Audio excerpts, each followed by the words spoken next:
All attendees are in listen-only mode.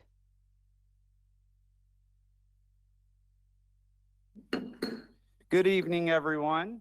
It is 6 o'clock. Today is April 19th, 2022. We are at 100 Polk Avenue, City Hall for our regular City Council meeting. This time, I call this meeting to order, and we're going to do the Pledge of Allegiance. Commander Keck, would you lead us, please? Thank you. To the flag of the United States of America, and to the republic for which it stands, one nation, under God, indivisible, with liberty and justice for all. Thank you very much. Everyone here? All right. City Clerk, would you please call the roll? Councilmember Davis? Here. Mayor Pro Tem Kellum? Here. Mayor Morrison? Here. Councilmember Raymond? Here. Councilmember Willis? Here. All right. Everyone's here? Mr. Mayor, if I could, Yes. I'd like to make a motion that we add on agenda item, the draft ordinance number 042022. Okay. tonight. Mayor Pro Tem Kellum would like to add on the draft ordinance number 04-2022. I believe to add on an agenda item, we just need consensus. If you did not receive this, I think we got it yesterday, or maybe the day before. No, I think it was Friday. Mhm. So got a motion, looking for a second. Second. All right. Any discussion on it? Questions? Okay. With that, we'll go ahead and just take a formal vote. City Clerk, would you please call the roll to add on ordinance number 04-2022? Councilmember Davis? 4. Mayor Pro Tem Kellum? 4. Mayor Morrison? 4. Councilmember Raymond? 4. Councilmember Willis? 4. Add on agenda item ordinance 04-2022 passes unanimously. And this will come, I believe, after talking with our city clerk or city attorney, if you can verify as far as order of the agenda, come right after the public hearing item. I would put it under, you can do public hearing item 9 if you wanted to. Thank you. All right, so that will be item number 9 under public hearings. This time we are at our public participation portion of the meeting. As of right now, I have one card. Any member of the public may address any items that do not appear on the agenda and any agenda item that is listed on the agenda for final official action by the City Council, excluding public hearing items, which are held at the public hearing portion of the meeting, ministerial items, and quasi-judicial or emergency items. Citizens, please limit your comments to 3 minutes. The City Council will not take any action under the public participation section of the agenda, and we may schedule items not on the agenda as regular items and act upon them in the future. I have 2 cards now, and just for those of you who will be speaking tonight, this is our timer. When you approach, please state your name and address, and the light will go green.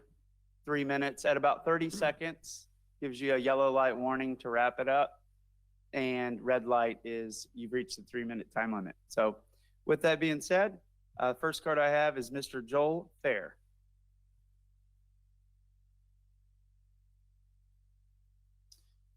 Hey Joel, how are you doing? I believe that I have it for agenda item number 6. So do I need to wait until agenda item number 6 comes up for the public participation portion? The fees. Understood. You want to wait? Yes.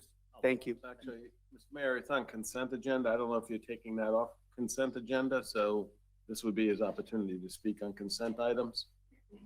Can we discuss whether or not we have a desire to remove it now? I mean, we won't take action, but I mean, yeah, you could. yeah. You could do that. I have a feeling it is going to be pulled. I know that I want to. So If you pull from consent, then he can speak when the item comes up. okay. Otherwise, if it stays on consent, this is the opportunity to speak. Makes sense. Thank you. I do plan on pulling it, so we'll when it comes up. Thank you. All right. The next one here. I don't know. Omar Capellan? Hey, Omar.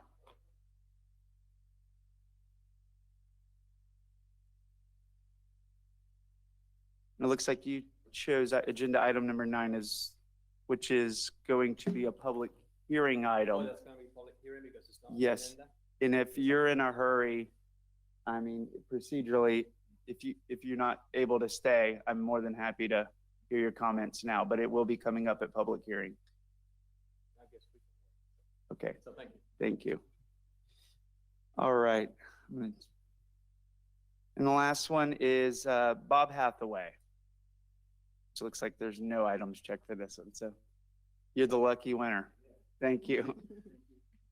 I'm just following up from the last meeting. We talked a lot about the circle. And I don't know when we're gonna have another meeting, but I was thinking through a few things and I wanted to share my thoughts with the council and all. It seems that we're putting a circle in to address the speed problem. And we're not taking other considerations into play, like the OEM, the car manufacturers, and their investments into reducing speed using technology. This past weekend, I was coming across 528 and my car slowed down because of the speed limit dropped from 65 to 55. And then when we came into Cap Canaveral, it slowed down itself because of technology in the car that does that. A lot of the cars are starting to have this technology. My concern is when we start going with the circle, it conflicts with the technology. You've got autonomous driving like with Tesla where you can drive, hands-free. Ford, others are doing that now too, GM. And the concern is they understand a traffic light. When we talk about a double lane roundabout, I'm concerned there's going to be some confusion there on the cars parts. And I'm thinking the technology component, by just putting in the traffic light there and adjusting the way the one group of people that live back by the riverside, by the bank there, and just making that a four-way stop eliminates a lot of that confusion with the circle, both from a people standpoint and from a car and technology standpoint coming in the future. The other thing that was mentioned is using the $30 million at the last meeting. Oh, why don't we just get some more cops and put some more cars out there, and have them start enforcing the speed limit. When I was coming home from church on Sunday, there were two sheriff cars parked. I don't know if they were manned or not, but they were sitting in the median and then coming over the bridge. And there's an application called Waze. I don't know if you've all used it or familiar with it, but it's kind of like crowd, heads up. It used to be a flashing light, that there's cops around the corner. But now with Waze, you do that and all of a sudden my car talks to me, it says police ahead. So if I'm going faster, I'm going to pull up off the gas. Or in my case with the electric car, the accelerator. So those are some of the things that I think are simple solutions that we can address the roundabout. And lastly, my wife and I, we ride our bikes across the beach, go to the beach, walk the dog and do all that. We cross that intersection 2 or 3 times. I live in Cape Gardens right there. So we're the community that's going to get hit with whatever they're going to be cutting there. We stop, sorry. No, If you can just wrap it up. We stop at the light, we hit the button, we wait for the light to change. So the power of the traffic control is in the technology and the smartness of the Department of Transportation for that intersection. Now, if we go to a roundabout, we're letting the people that are going in that circle hitting the button to do those flashing yellow lights.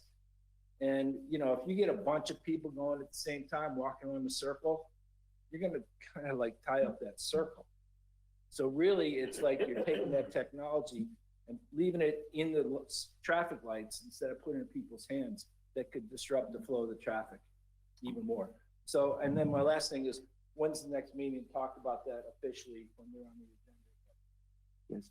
Thank you, Mr. Hathaway. Appreciate it.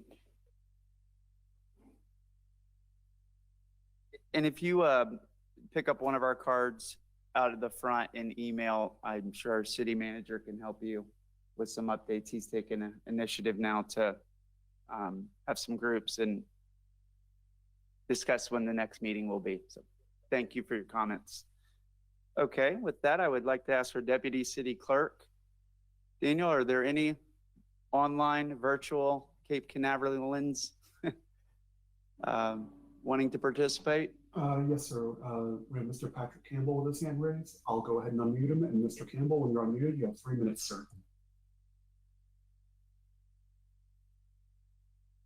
Good afternoon, good evening. My comment too is somewhat related to the roundabout. I've had an email exchange with Todd concerning a meeting that was held among the city and the Florida Department of Transportation. My concern about that meeting is that essentially from what I get from Todd is the state, Florida Department of Transportation, is asking city staff to devote time and effort to develop lists of owners of property, community associations, and the presidents of those associations. I believe, intended to have splinter meetings with those groups, and I believe to attempt to influence people to accept what the citizens have already made it clear we do not want, and that's the roundabout. I do not agree that the city staff should be tasked by the state of Florida to do this because they are fully capable of finding that information on their own. Thank you. Thank you, Mr. Campbell. Any more, Dan?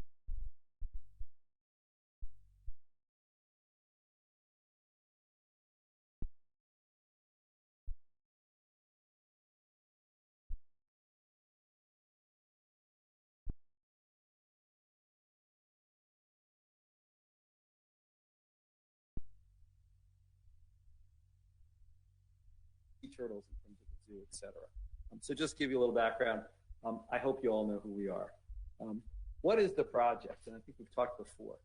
The project really is to build a world-class aquarium and conservation campus right on your front door, and we're really excited about doing that. This will build on what we do with the zoo, provide interactive experience for people. We're listed as part of the National Estuary Program's one of 4 infrastructure centers. In case you didn't know, we're sort of one of the leading folks in terms of doing shoreline restoration work in Brevard County. We've been working with mangroves, with oysters. Last year, we actually put in 100 clam gardens between Volusia County, Brevard County, Indian River County. And now we're sort of answering the call. We'll start to be working with seagrass. And that's because we're sort of that interface between the scientific community and the boots on the ground. And that's what we do. The aquarium is going to follow the same model Brevard Zoo has since inception, which is we earn our own way. We wouldn't be doing this if we weren't going to happen. And we attract tourism. This project will deliver about 1,000 jobs to the community. I think Cape Canaveral will be one of the communities that will benefit from that. To remind folks, if you haven't seen it, we actually entered into an agreement with Port Canaveral, a piece of property at the end of September. And that was one of 4 conditions my board had set before moving on with the project. We had essentially said we had to be healthy, the community had to be healthy, we had to have a campaign plan in place, and we had to have the property guaranteed. So this is an image that shows you that you're looking at 528. Right when it comes, that crossroad underneath is King Boulevard. If you were to come off 528 and make a left-hand turn going into the cove, on your right-hand side is this 28 acres that you probably passed a million times and never even realized what it was. It's 24 acres. It's a construction staging area currently for the port, where they dump the concrete from projects and break it up. It is the world's greatest site to build an aquarium. You're taking the east-west traffic, the tourism, the residents when we come beachside, coming into the port. You're on the water. It's beautiful views. There's a rookery there. It is hopefully going to become the northern anchor for the kayak trail you all are developing. There's a mangrove forest just south of it that you're all working on that we consider as important attributes of this area. And it's out of the traffic flow, but right on the flow of tourism. So if I was to take a look and say, where is the best place to put an aquarium, pretty much on the east coast of Florida, this would be the spot. And it's been used as a construction staging ground for decades. In case you didn't know, when we started looking at this project, one of the things we realized is there's no major aquarium south of Charleston on the I-95 corridor. So if you go to I-75 on the West Coast, there's three major aquariums. Florida Aquarium, Moat Marine is building one on I-75, and then Clearwater. If you go to Orlando, we have SeaWorld, and there's a little sort of micro aquarium. The whole East Coast, with all of our conservation issues and marine issues, there is no sort of spotlight on the lagoon, and that's what we bring to it. So we have some agreements in place with the port to develop 14 acres of that, as you can see here.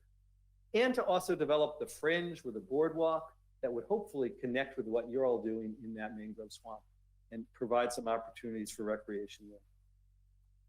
This is what those 14 acres will look like developed. And if you take a look, it is reminiscent of Brevard Zoo. It is a complete conservation campus. You'll see there's a covered walkway.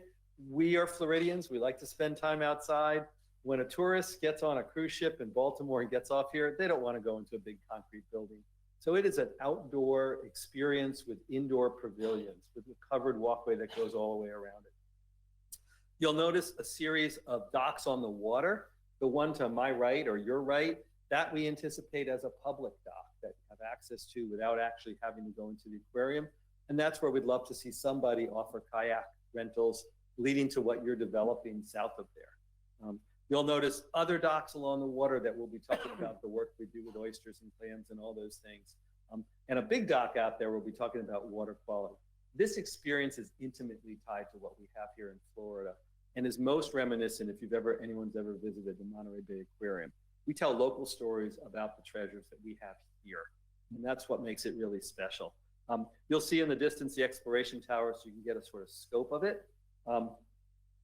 If we take a look from the land side, the building on the right is sort of an admission area. The building on the left is our coastal conservation hub. That's what hosts classrooms, research areas, places for stewardship in the future. And I can tell you this rendering is already out of date. It has to grow to 3 stories. 2 stories actually doesn't hold everything we hope to do in it. So the experiences and the stories that we want to tell there, as I mentioned, are about what we do. They're really going to start with caring. One of the things I love about when I moved to Florida 18 plus years about is we do care about the things that make us distinctive. And we'll talk about those in a minute. And I was one slide ahead of myself. So how will it change the world? Here's a couple things that will come out of it. We did a whole series of projections of how many people are going to visit us. And really, we took the most conservative of them. And we will educate and empower over 500,000 people a year on how to make a difference for these waterways. We will probably become the 3rd biggest funder of Indian River Lagoon restoration because we're committing $1 of every paid admission that's going to go to the National Estuary Program. We talked about our restoration efforts and how we'll sort of integrate with those. Bring jobs and dollars to the Space Coast. It'll have about an $80 million annual economic impact, as well as about 1,000 jobs that will generate off of it. Attract critical human capital to the region. If you work with any of the aerospace companies, their biggest challenge is getting enough engineers to fill all their jobs. And we know engineers love aquariums. It's another quality of life here. Are you an engineer? Do you love aquariums? There you go. Thank you for the validation. I make my point. And really a center of community pride. And I think no one will benefit as much, we hope, as the city of Cape Canaveral. You're going to be right on the doorstep. It's incredible, hopefully, transformational project. The journey as you come to this is not about some big monolithic building. It starts with what defines us. So you actually enter it through a beachfront dune. And we start to tell the stories about what we do to make a difference in the world on dunes. We're going to tell the stories about sea turtles for sure. But we're also going to tell the stories about how we're sort of all connected in the dunes. You might not know this, but we've been working for decades, a decade now, with a species that's called the Perdido Key beach mouse. And if Key is in the very western part of the Panhandle, it's a barrier island and its own species of beach mice. We have them here. Beach mice live in the dunes and they spend all day planting seeds like squirrels. We actually call them keepers of the dunes. If you're lucky enough to live on the beach, you want beach mice because they plant plants in the dunes. That locks down the dunes and the dune protects your house from a hurricane. Perdido Key beach mice are only found in that little area. And we've spent the last 10 years actually perfecting how to save that mouse and restoring that habitat.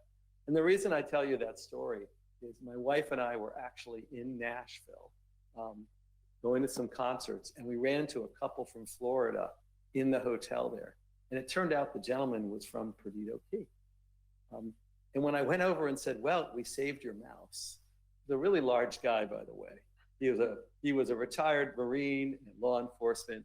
I don't know why I took the risk, but I told him I saved your mouse. He actually stood up and gave me a hug and he said, you saved my island.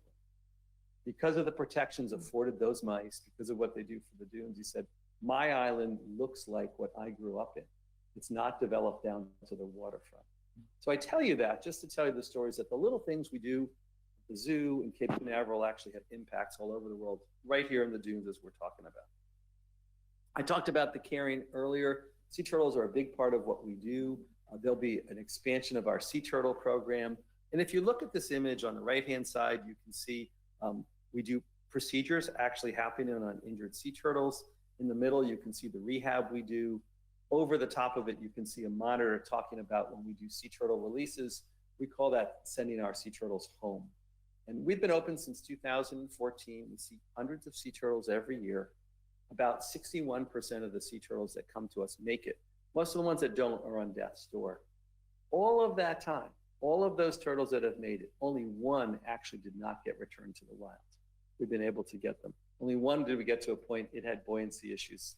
It's going to spend its rest of its life on an aquarium like us. So the caring you guys support really makes a difference. The experience through the aquarium will take you through the port and see what that's like.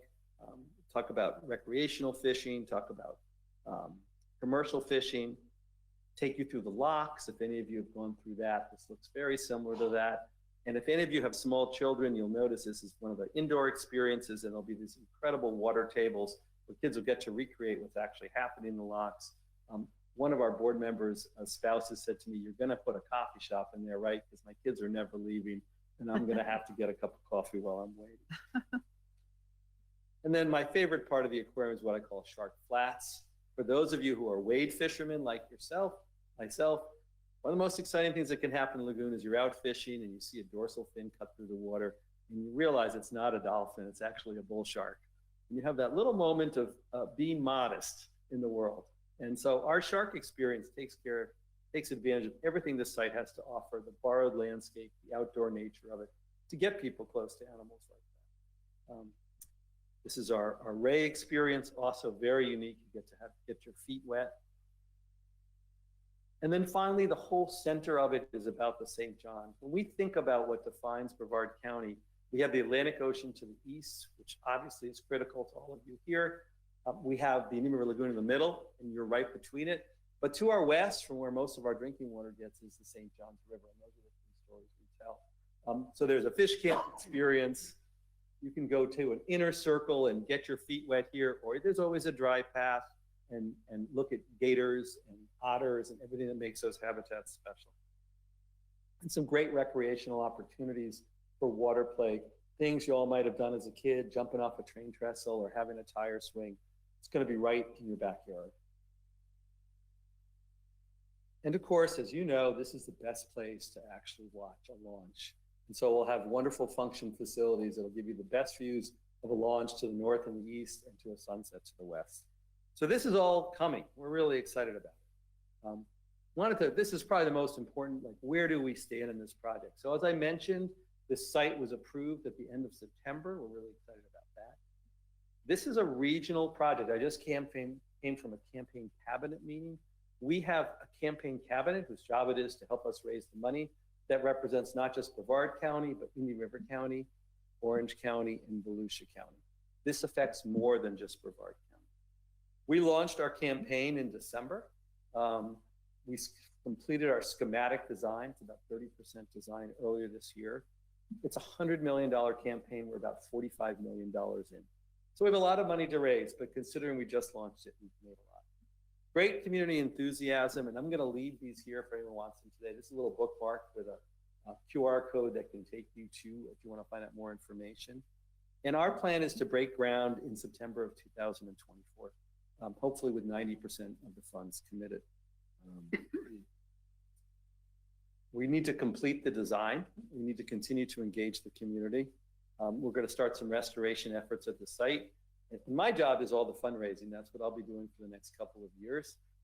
We do not plan to come to ask you for money, although if you'd like to support us, we would certainly appreciate the opportunity. But just to continue to work with you in developing this amazing project. So we just wanted to give you an update and answer any questions you might have about it. Keith, thank you so much. Beautiful presentation, and I'm sure a lot of the citizens have questions in this council. Where can people go They to can go learn more to our information? site. I'm going to leave these. There's a QR code here on it. Okay, It's actually, you can take a look at the legacy campaign. It's ourlegacycampaign.org is the website associated with the project. and what was the total cost? I know I saw 45 million to date, but It's a $100 million campaign that we're raising for the project. As you know, with capital projects, I'm sure you've seen your costs change over the last year as you went through these processes, maybe. And so at this point, it's a bit of a moving target. So we basically have held it at that. At the end of the next phase of design, we'll have a firmer commitment of what those final costs are. great. And council, any questions for Keith? Or? I don't really have a question. I'll just be looking right down on the construction site every day. So Where are you located, sir? Porta del Rio, Okay. right there at the mangroves. We will try to do a wonderful, clean job Okay. for you. All right. All right. Yeah. Appreciate that. Yeah. Now, you know, we were going to be messy, but now, no. You know, we are committed. Obviously, we're a conservation group first, and we want to make something you'll be really proud to look down on through the construction process. And we sleep until 10 a.m. So. Okay, got it. We have that nice mangrove forest, hopefully a buffer there. When is your projected completion of this So project? obviously it depends on the fundraising, but if all goes to plan, we'll break ground in 2024. It's about a 2-year, we're assuming a 2-year construction cycle. So 2026, if the money comes in quicker, we'll accelerate that. But we're realistically looking at 4+ years from now. Very nice. Any other questions, council, city staff? Anything? I want to thank you for what the Brevard Zoo does in your efforts with the clam installations and all the other initiatives. And it's exciting to hear that you're getting involved in the seagrass solution. So thank you for taking the time out of your day to present this. We wish you the best of luck. And obviously, you know how to reach us if you need anything. Thanks very much. We will keep talking to staff and hopefully have another opportunity to update you next year about our quiet construction methodologies. And we appreciate the opportunity to be in dialogue. Thank you very much. Thank you, Keith.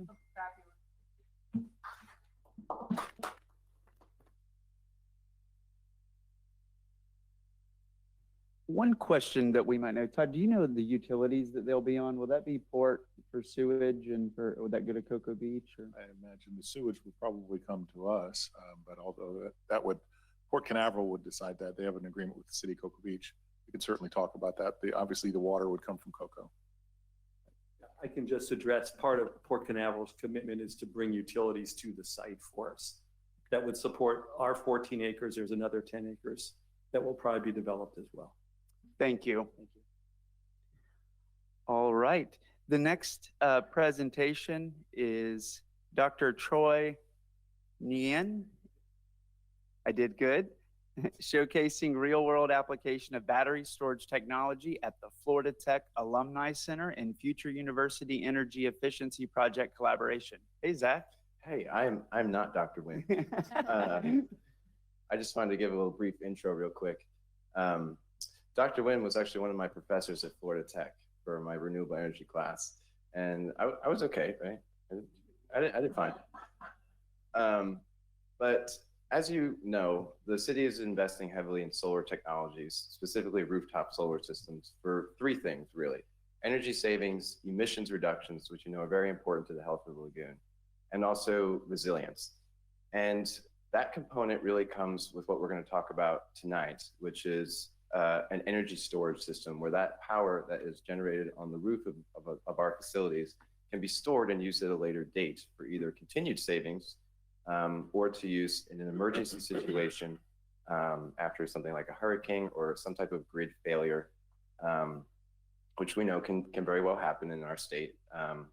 And I thought it was important to show the council a real world application of this technology right in our backyard, essentially in Melbourne at the Florida Institute of Technology, which Dr. Nguyen and his team worked on. So he's going to show you something that is technologically feasible, successful, and does make a difference. So with that, I'll hand it over to Dr. Nguyen.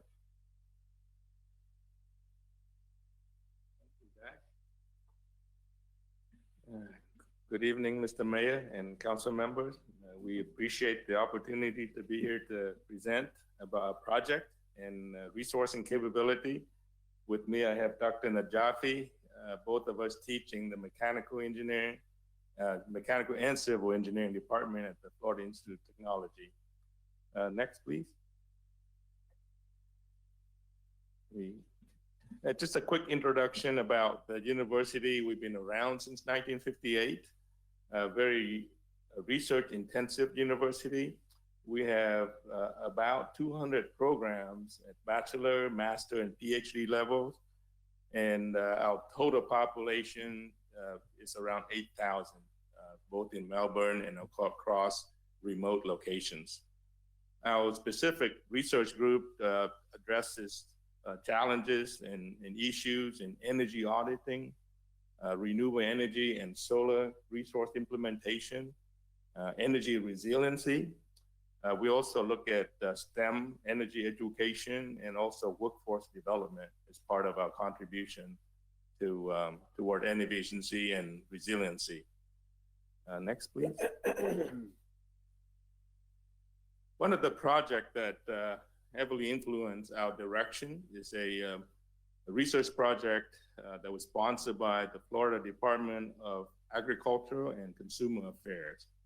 And the project started out in 2017 where we were given a grant to develop a zero energy building, which we, with an agreement from the university, we had the access to the old alumni building and renovated that and made it into a net zero energy building. The design process started in 2017 through the modeling and all the analysis associated. Construction started in 2019 and we completed in June of 2020. Really, we could have done it without a number of industry partners who contributed time and material to this project.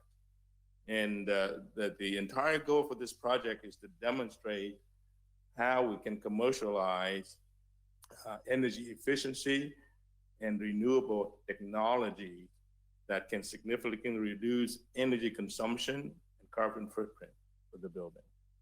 And with that, I'm going to introduce Dr. Najafi, and he's going to go through some of the finer details of our project.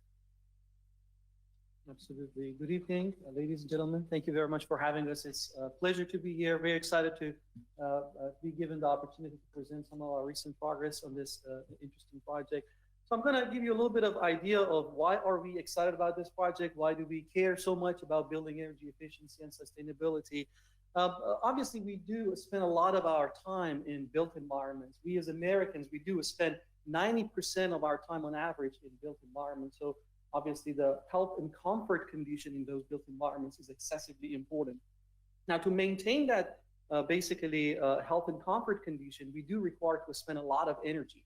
When you look into the breakdown of energy consuming sectors in the US, on the left-hand side, you do see a pie chart that shows nearly 40% of the total energy consumption in the US goes to the buildings combined between residential and commercial buildings. When we look into the Florida, on the right-hand side of this slide, the share is even larger. So 49%, nearly 50% of energy consumption in Florida goes to the buildings. That's what makes it important to concern about building energy efficiency and sustainability. Next slide, please. So Dr. Nguyen mentioned about ZEB, zero energy building. I wanted to clarify, what does it mean? What is a zero energy building? The definition of a ZEB is a building that can generate enough energy that will address its own total demand on an annual basis. So if it consumes so much amount of kilowatt hours on a yearly basis, it should be able to produce on-site energy with the same amount, so it can basically zero its net amount of energy consumption on a yearly basis. But when it comes to the design of a ZEB, it goes beyond that concept, because you cannot just put enough solar panels to address any sort of energy need. It will make it not a cost-effective, technique. So the really first step is to design a building that is highly energy efficient, minimize the energy use of the building from different end users, and then basically design a on-site solar power generation to address that minimal energy demand of the building. Next slide, please. So here is a comparison between the old building and the new building. This is the building that we used as a platform in Florida Tech.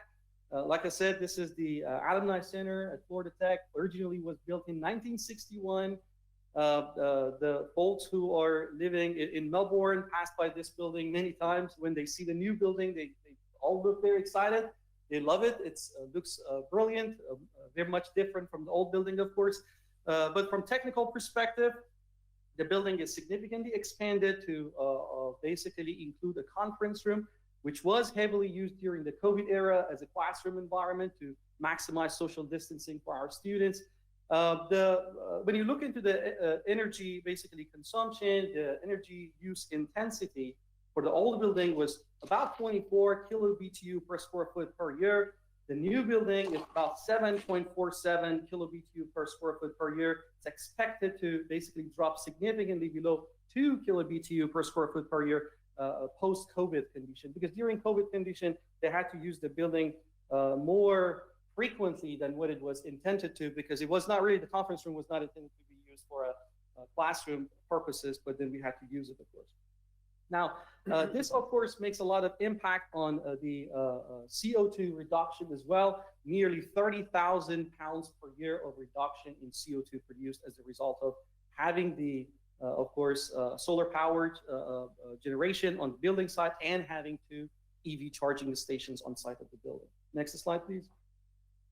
So here is a summary of what's being included in the building design and construction. Like I said, there are really 2 steps involved in developing and construction of a zero energy building. Number 1 step is in the design phase. It has to be basically come up with an optimal design in order to minimize the energy use. In order to do that, several aspects of the building has to be considered and explored, beginning with energy efficient envelope. We did look into a number of different options that can possibly minimize the energy load. Of course, we in Florida have a lot of cooling load in summertime and other time of year, of course. So a big part of it was to come up with a building design in order to minimize that load, to minimize the energy consumption associated with HVAC systems. So we ended up using a highly, basically energy efficient building envelope, including a CMU block wall with R8.25. We did use basically white collar roof, which maximizes the reflectance of the solar radiation, minimizing the heat load in the building. We're using shading overhangs. We're using low emissivity, glazing windows, all of them combined, producing energy efficient building envelope for this application. We're using control and automation. We do have a central BAS system, building automation system, which is really the brain of our building control, which allows us to control the 3 HVAC zones, 3 individual HVAC zones for the building, as well as the lighting, individual lighting, have individual controls, and so on and so forth. We also do have sub-metering. We do measure the energy consumption by each and every single subsystem in the building, allowing us to have a very good monitoring system over the building energy end users. I've listed energy efficient lighting. We do use LED lighting with individual controls, including occupancy sensors and light sensors, as well as dynamic shading, which is basically allowing to adjust the amount of basically window coverage at any given point of the daytime in order to minimize energy use and maximize use of natural light. Energy efficient HVAC systems, state of Florida do require to use HVAC systems with an efficiency value, SEER value of 14. We did do an analysis, came up with a basically optimal value of SEER 17 for the HVAC units that are being used on site. We also do take advantage of CO2 and humidity sensor for the HVAC control of the system, maximizing the occupants' health and comfort, as well as basically allowing an energy efficient control. Next slide, please. So again, like I said, beyond a design of an energy efficient building, we wanted to also look into, of course, now that the energy consumption is minimized through use of these systems, we wanted to produce the energy demand on site. So We're using basically a 10 kilowatt solar array, basically 30 PV panels, each of which is about 300 watts, basically panel, along with a battery backup system, which is nearly 10 kilowatt hours capacity, as well as having 2 electrical vehicle charging stations. The battery backup system allows us to basically support the emergency needs of the building in the event of emergency. So for example, in the event of a hurricane, if there's a power outage, we will be able to basically run the building, of course, the urgent needs of the building using the battery backup system. The PV array is designed to cover 100% of the energy demand of the building. And of course, the battery backup allows us to add the component of resiliency, which is much needed for an environment like the state of Florida. We do have multiple other energy efficiency and sustainable features, including use of on-site weather station and data logging system using native species for the basically to minimize the water usage and and minimize the irrigation and so on and so forth, and many other, again, green and sustainable features. Next slide, please. But what we're really most proud of is to have an excellent group of students involved in this project. Since 2017 that we started on this project, we have had the chance to work with multiple students from undergraduate to graduate, very diverse and basically talented group of students. Several of these students, you see their pictures, they already graduated and already contributing to the workforce, different parts of the country. I think one of them is probably working in Cape Canaveral. I think Lexi is working at Cape Canaveral now. So that's always great to see. Again, that's part of the project impacts the big part of it is student participation. Next slide, please.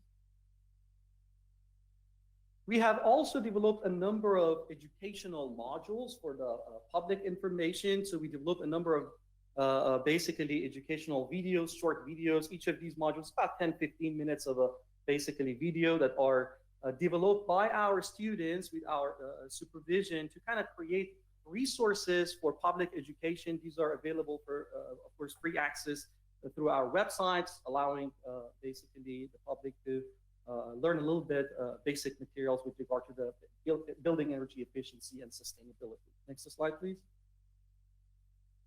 So here is a summary of a number of initiatives that we believe we can collaborate with local governments, including City of Cape Canaveral. We are very excited to see that City of Cape Canaveral already taken a lot of steps towards sustainability. We have been in contact with Zach. We have collaborated a number of proposals in the past, and we do have some proposals in the horizon working on. But I'm just going to give you an overview of a number of potential collaboration basically areas.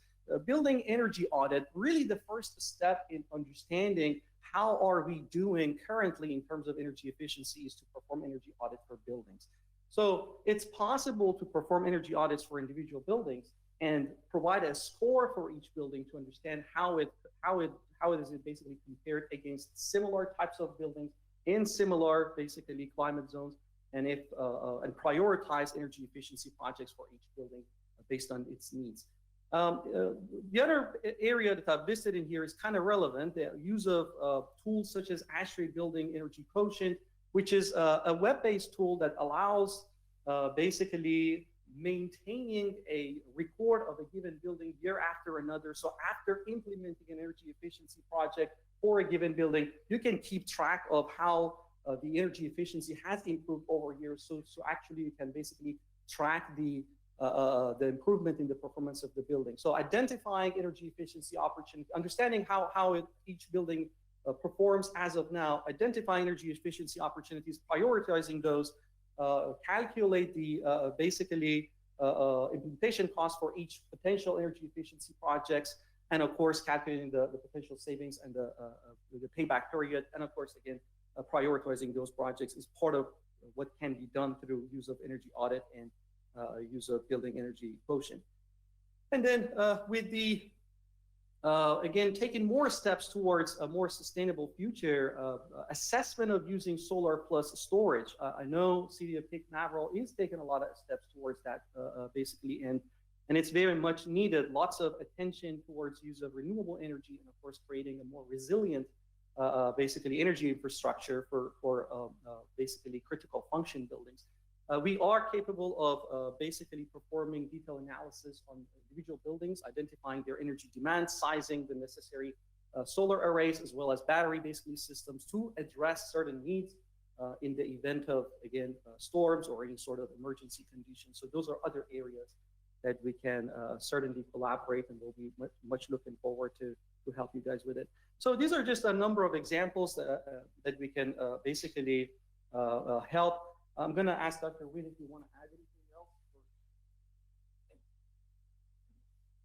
Yeah, it's, just a quick couple of things. I think besides the the solar energy, renewable energy approach with storage assessment, we're also looking at resiliency in terms of how do buildings respond to natural disasters, right? And in fact, we just emailed Zach a request for proposal from US DOE that specifically address resiliency programs. And it's very much aligned with the city resiliency goals. And I hope that in the future, near future here, we can collaborate, submit a joint proposal on that to the US DOE. But, really looking forward to that collaboration. And thank you, Council Member. Thank you very much. We appreciate it.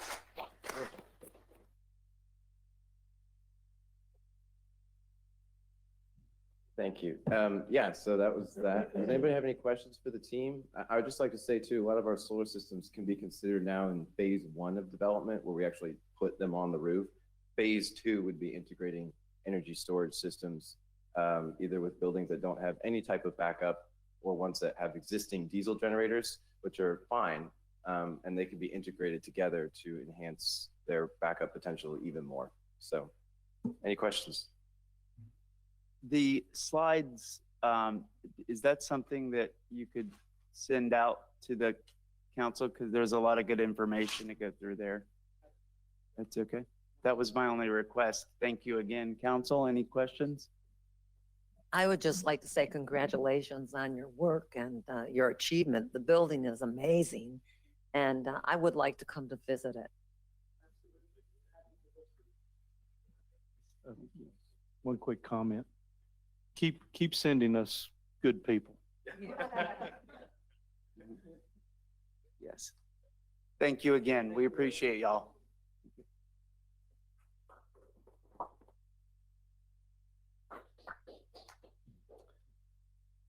All right. We are just about 10 minutes to 7 o'clock, and the next presentation is by Mead and Hunt of the results of the Center Street Drainage Basin Study. Hey, Jeff. How you doing, Mayor? Doing good, thanks. That was a tough act to follow. So, but y'all are familiar with the flooding problems we have in the Center Street Basin. So we tasked Mead and Hunt to do some computer modeling, also some other investigations in the basin to see if we could kind of resolve this situation. So Andrew Giannini is here this evening from Mead and Hunt. He's going to describe the results of their study, and hopefully at the end we'll be able to answer any questions you have. So, thank you. Andrew?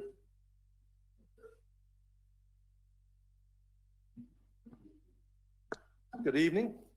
Good evening. Nice to see everybody tonight. It's going to be tough to follow those two presentations, but I'll do my best.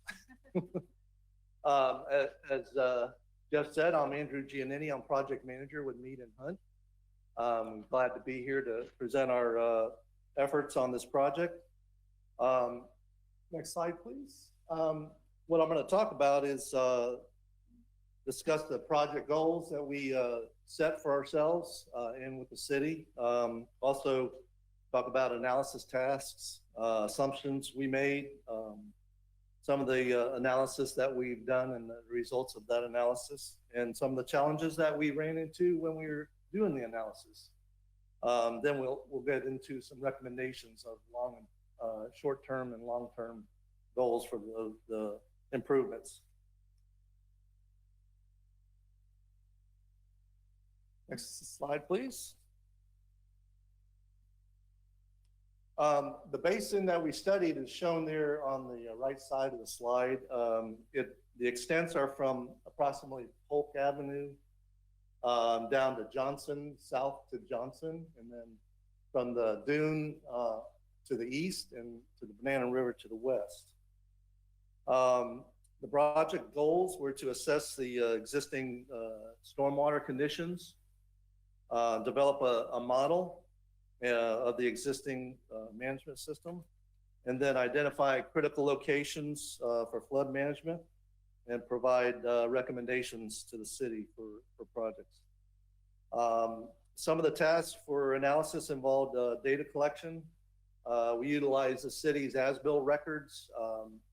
Those were plans that were developed in 1962, I believe, and there hasn't been much update. I think there was a few projects done since then, but pretty much the same. We were to model the existing conditions with a program called ICPR version 4. And then we were to design, develop new projects and then model those projects and give you some recommendations of which projects work best. Some of the assumptions we included included the LiDAR data that we used to in the model where we developed the stage storage nodes in the model. The city gave us a historical storm that they had problems with where flooding occurred, and we related that to the closest to it would be a FDOT 1 hour storm event, which is basically a 3 inches per hour storm. We also took a look at the existing stormwater structure that was available in the GIS system that we have. Next slide, please. So the analysis, as I said, was performed using ICPR4, which was developed here in Central Florida by a firm over in Orlando. The storms we used to model were 3 different storms. Like I said, the 1 hour DOT storm, the mean annual storm, which is 5.5 inches in 24 hours, and then a 10-year storm, which is 8 inches in 24 hours. So our existing conditions model did prove that there was definitely quite a bit of flooding. You can see in the slide there, the peach color is where we showed where the flooding occurred, and that's on the eastern extents of the stormwater system. The outfall to that system is down Center Street at the Banana River. So the water has a long way to go to get to the river. Next slide, please. Challenges that we came across. As I said, the infrastructure was built back in the 60s with little, minimal improvements to it. It's a highly developed area. There's no room for detention areas, which is what we look for when we're trying to solve a flooding problem. Some of the rainfall events are becoming more intense and short duration, intense storms, which are overcoming the existing stormwater systems in our area. The receiving water is becoming higher.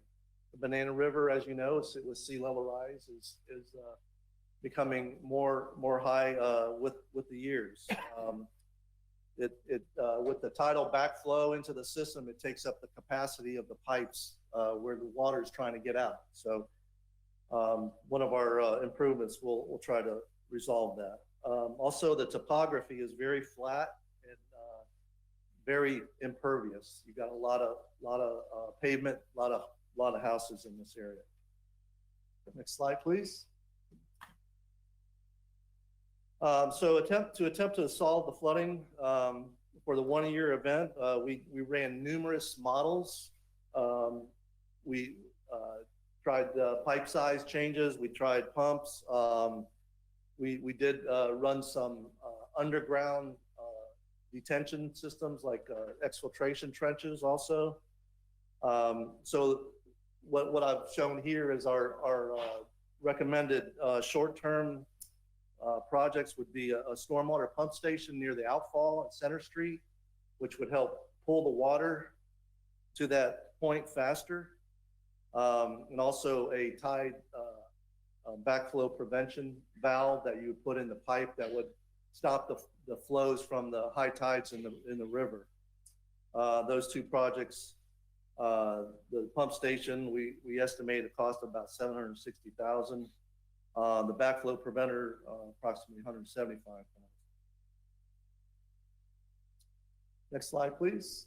Long-term projects include upsizing some of the trunk lines. That would be the Center Street and then Buchanan trunk line. We found that that can be overloaded with the short-term duration storms. Also, beyond that, go to the secondary branch lines and increase those sizes there. And also, beyond that is create detention volume using the cul-de-sacs on the eastern end of the basin. Put in some underground detention that you can allow the water to run off and into the sand and be soaked up by the sand.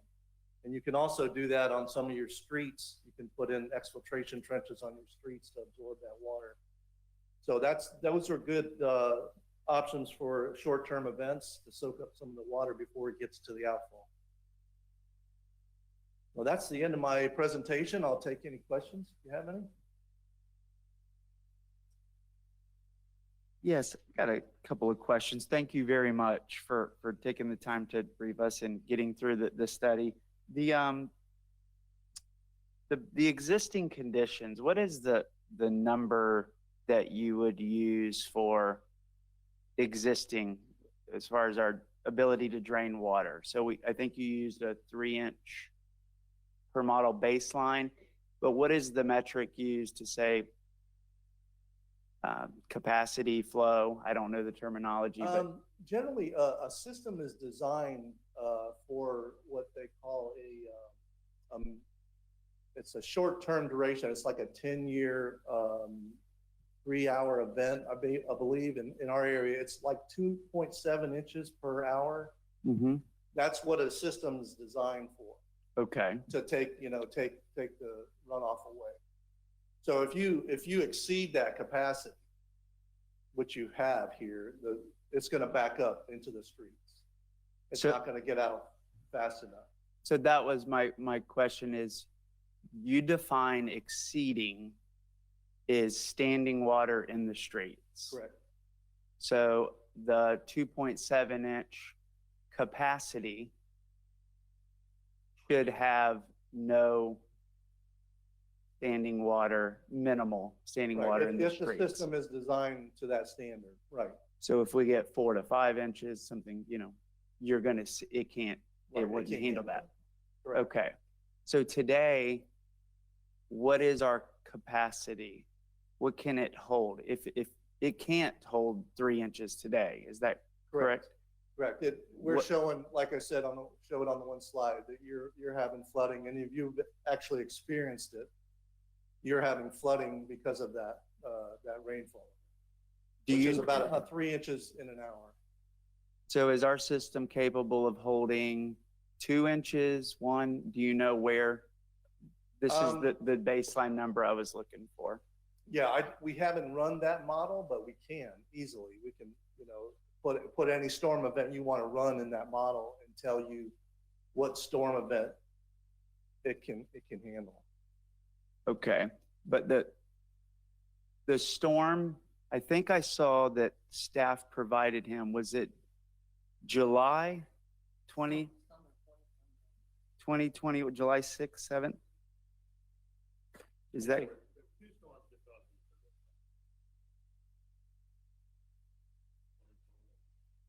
Which one, though, did they use to model? I think in the beginning of this presentation, he said that city gave a storm, and it was at 3 inches. July 7th was a 3 inches rainfall event, and there was June 13th, 21 was 2.8 inches.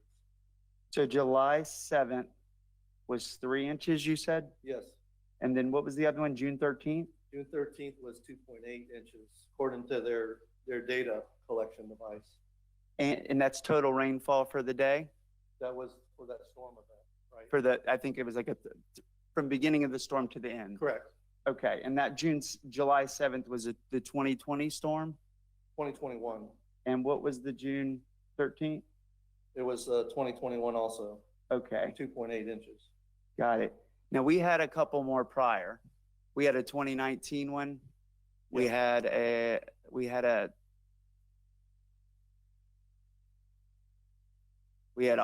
September, fall, it was a really weird one. And so that's helpful. You believe that the 3-inch capacity with those scenarios upgrades will allow us to handle those storms that you modeled? So yes, it would help greatly if we instituted the project. The first 2 projects, it would help you recover any flooding a lot faster. You might have water in the street for a short period of time, but with the pump station, it'll allow you to evacuate the water a lot faster, and it would be gone within a couple hours. Got it. Okay. I really appreciate it. That's all my questions for now, Council.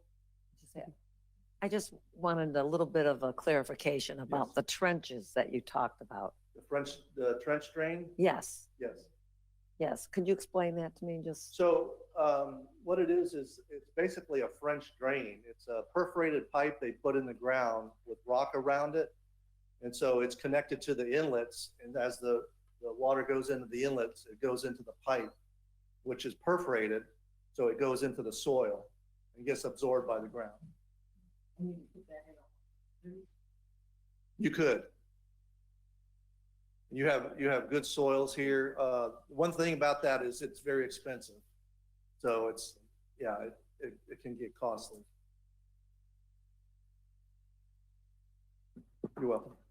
What would be the impact of adding exfiltration underground chambers similar to what is out here in our parking lot? That would help a lot. I mean, it would, if you can capture that rainfall at where it's falling before it gets into the system, like with the exfiltration systems, that's the best thing to do, and not have it going down the pipes where it's, taking up capacity. Okay. But one thing, if you have a long-term event, say a 10-year event, 24 hours, those exfiltration systems fill up, okay? Because they can't absorb the water fast enough. So they do fill up, and then you'll have the same issue, but it will help with the shorter duration events. Right. Well, I wasn't implying instead of, but in addition to. In addition to. Okay. Yeah. Yeah. Okay. Councilmember Davis, any questions? Yeah, I had a question. We had talked about buying that piece of land right there off of Center as a retention pond. Would that help a lot there too if we? That would help. One of the things, if you install a pump station, there's going to have to be some treatment for those extra discharges to the river. And one of the things I forgot to mention was we've talked about what they call a BAM, a biological activated media in the baffle box that's in Center Street that would help with the pollution removal on your base loads, like your standard smaller events, half an inch or whatever. But the pond would also help that too. You get some treatment in that pond if you could incorporate that into a project. So yeah, that would be helpful. And are we going to get a copy of all this information? We have this. We already have this.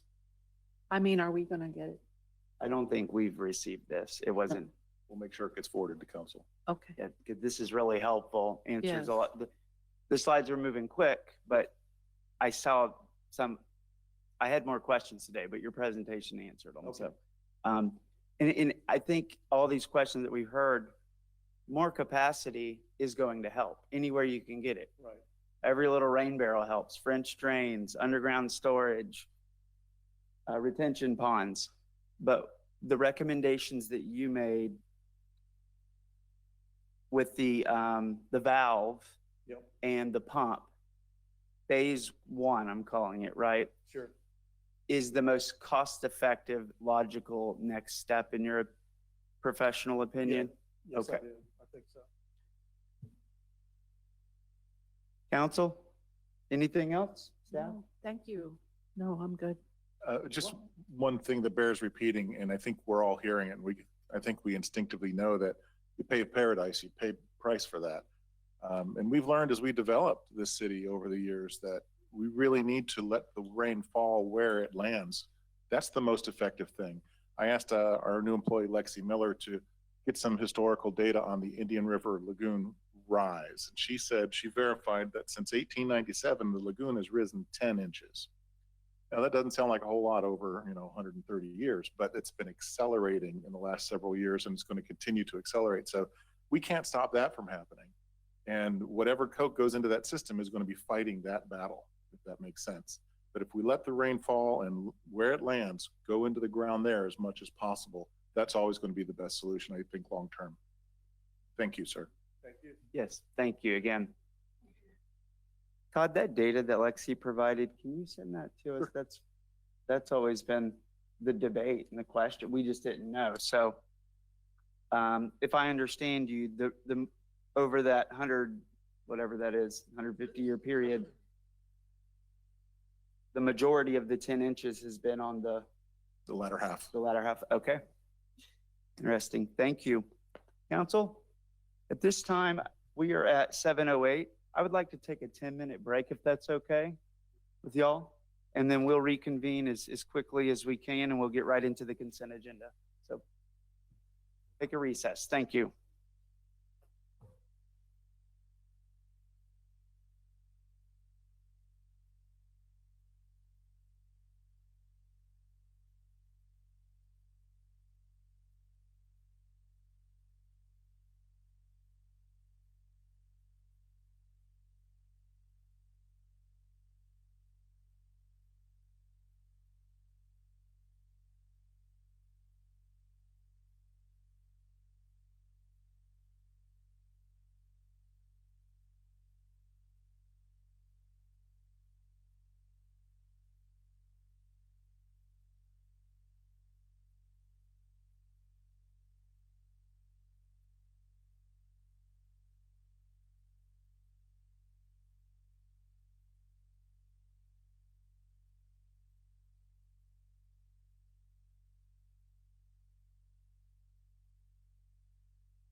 All right.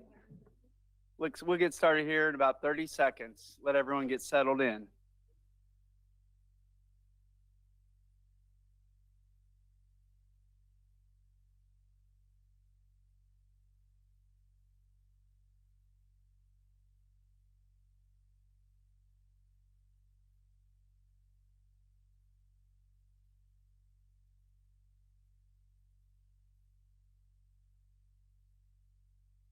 All right, everyone. It is 7:20 p.m. We're going to go ahead and reconvene here.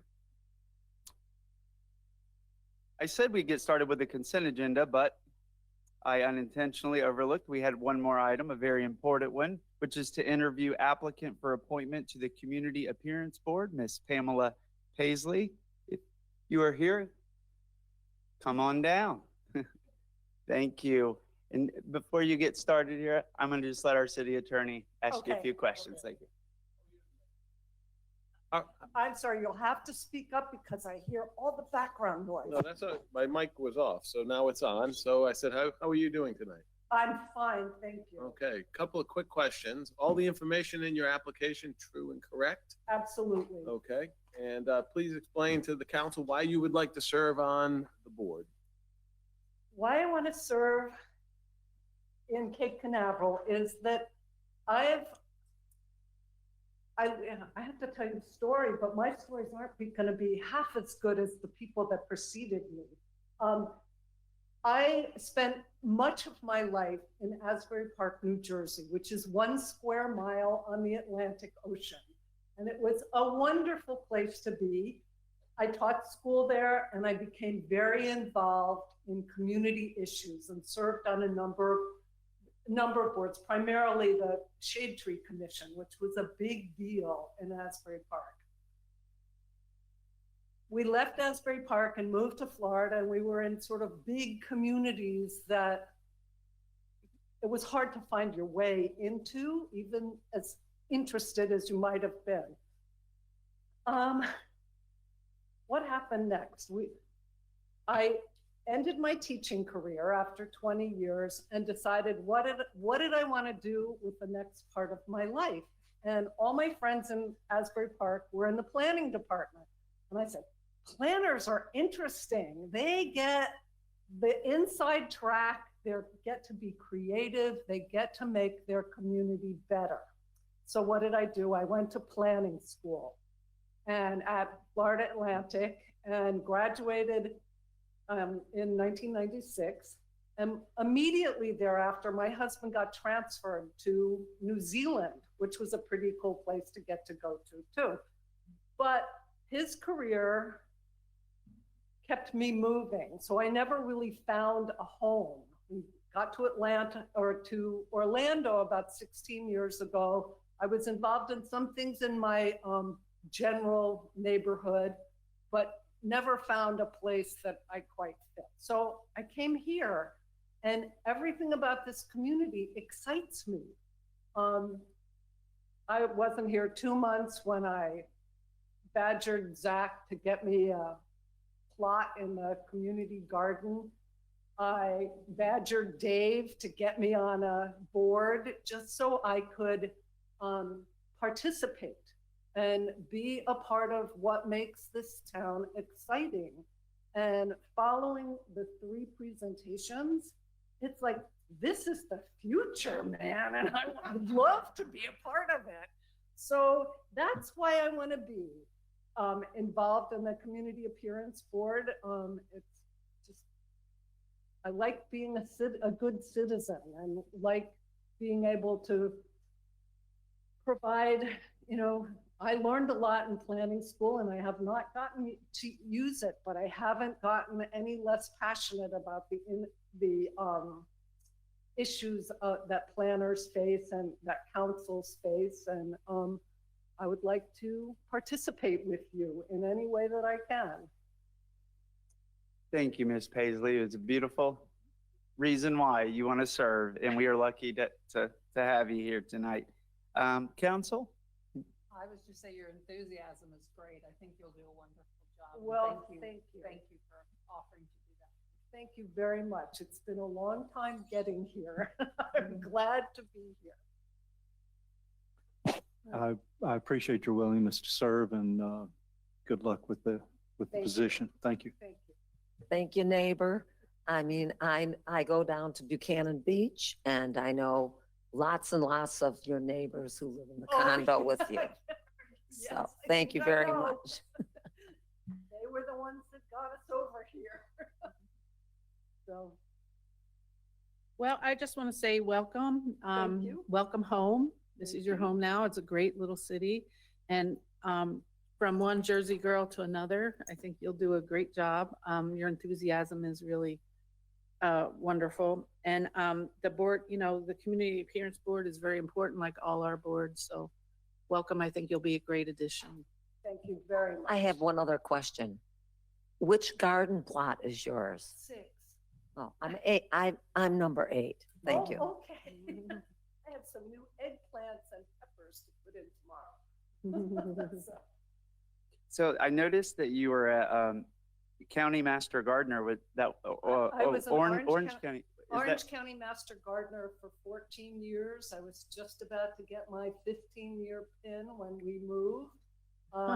So, but living in a condo, this is a whole different life. So that's why I had to find the community garden right off. Zach made me wait.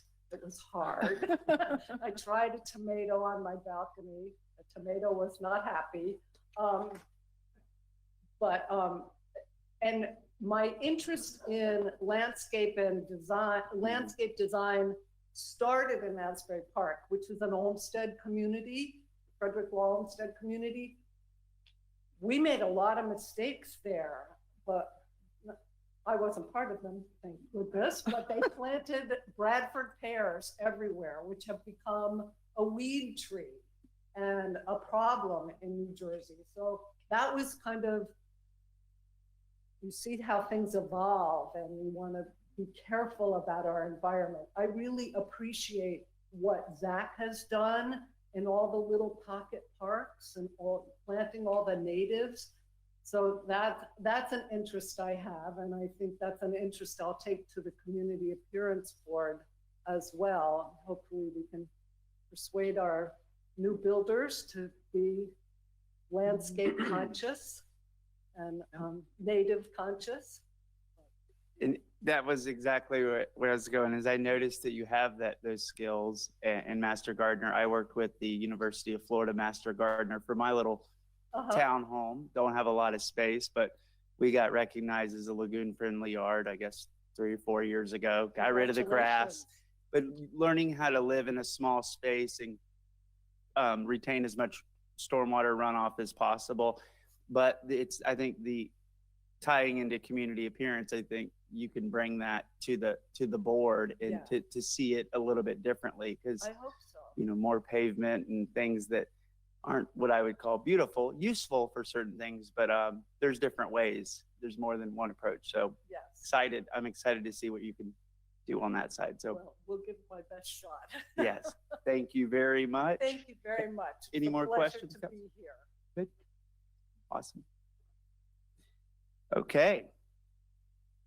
Now we move on to the consent agenda item. However, I had a request from a citizen, Mr. Omar Capellan. Omar, if you would like, still, you can go ahead and do your public comment now, 3 minutes. Omar wants to speak on agenda item number 9. Earlier, he didn't, I think, realize how long the presentations ago, and so we're going to accommodate that. So thank you. Thank you, Mr. Mayor. Thank you for the council for being here and allowing me to talk. My name is Omar Capellan, longtime resident, used to be the chairman of the Business Economic Development Board here. And I think, and also planning and zoning with Dave. I've been taking a little bit of a hiatus, but slowly making my way back. I just want to express my gratitude of this council taking into account the golf carts. So I'm really excited about that. I think it's been a long time in the making. I understand certain requirements will be required from this low speed vehicles, and I understand that. I just want to offer a little bit of word of caution as the ordinance takes place or is put together. Sometimes some of the ordinance can become, or some of the requirements for these vehicles or whatever it might be intended for, could be a little bit too cumbersome to make them useful, or it could become prohibitive. Before you know it, the golf cart might be worth as much as your car by the time you comply with all the ordinance.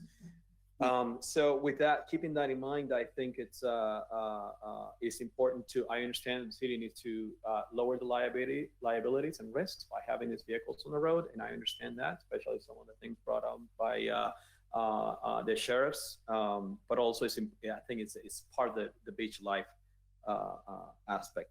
Moreover, I think some of us that live on the west side of A1A, it's very important for us to be able to cross A1A. Maybe not drive on it, I understand that, but as far as the ordinance as I read it, there's going to be some designated areas, and perhaps places like Center, perhaps like Central, perhaps even the corner of Columbia Drive, those areas, so they can cross over and be able to make it to the beach.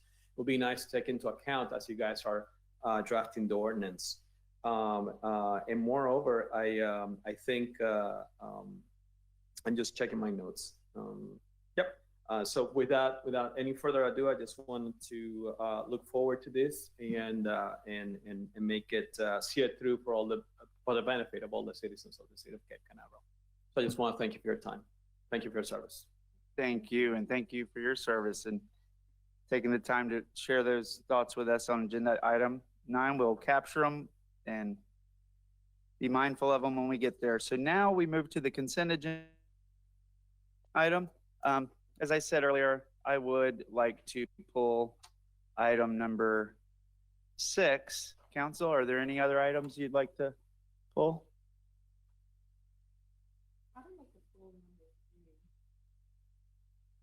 Okay, so number 3 and number 6.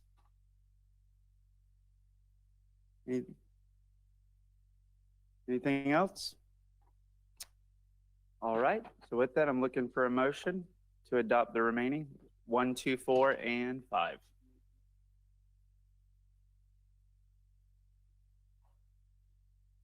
Second. All right, got a motion by Councilmember Willis, a second by Councilmember Raymond to adopt consent agenda items numbers 1, 2, 4, and 5. City Clerk, please call the roll. Councilmember Davis. 4. Mayor Pro Tem Kellum. 4. Mayor Morrison. 4. Councilmember Raymond. 4. Councilmember Willis. 4. Consent agenda items 1, 2, 4, and 5 pass unanimously. With that, we'll go to item number 3, resolution number 2022-07, recognizing the 50th anniversary of the Florida Association of City Clerks, FACC, and honoring this achievement, providing for an effective date. Mayor Pro Tem.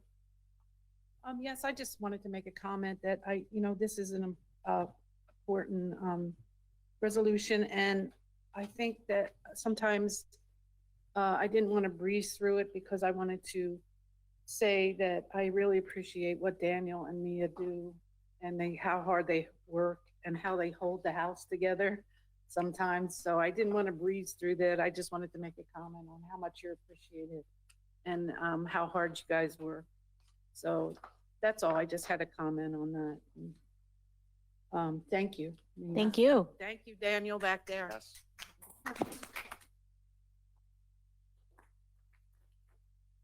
So for those of you who may not know, the Florida Association of City Clerks is a organization of city clerks who meet, who discuss best practices, continuing education.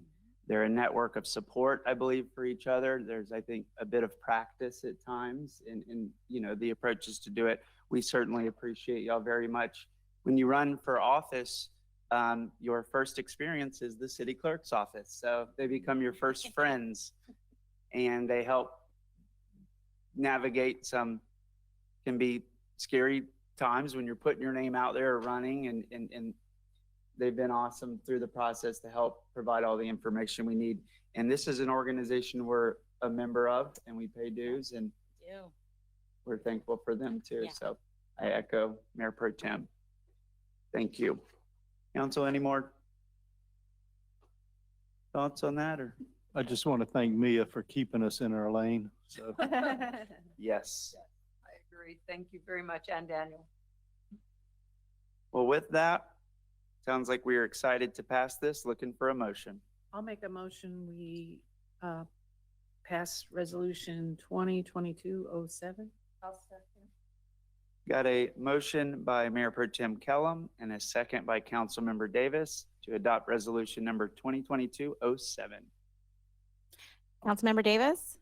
Mayor Pro Tem Kellum? 4. Mayor Morrison? 4. Councilmember Raymond? 4. Councilmember Willis? 4. Okay. Resolution 2022-07 passes unanimously. Now we'll move to the next consent agenda item. This is item number 6, which is to approve the temporary fee schedule for the City of Cape Canaveral Community Center, effective from the facility's opening date through September 30th, 2022. This is one that we had brought up at the last council meeting, and I've got just a few questions and make sure I understand this. I got a chance to be with our city manager, but I didn't notice this. Is there a reason why it's not a resolution? I think our ordinance says written agreement or resolution. Can you explain why I guess I was confused because the last meeting we talked about doing a resolution. I mean, a resolution and it's a one vote anyways, but I just want to make sure. Let me throw that to the city attorney. Anthony, if we approve this temporary fee schedule, can we bring it back for a resolution, or should we bring it back for a resolution? The timing of this is critical because the facility should be open soon. You could bring it back as a resolution, or if you establish the fee and you authorize us, we can simply do a very basic interim resolution. And get the mayor's signature during the mayor's signature on it. All it would say is all the resolution would do is just adopt the fee. But we can do the resolution after the fact. Okay. It's a simple resolution. Okay, so there wasn't, okay, so we should do a resolution. I was confused. I have Maybe some because it input was on that. temporary. Oh, hey, Mom. I have some input, Yes. sorry. I have some input on that because we had a little discussion over that before, creating the agenda item.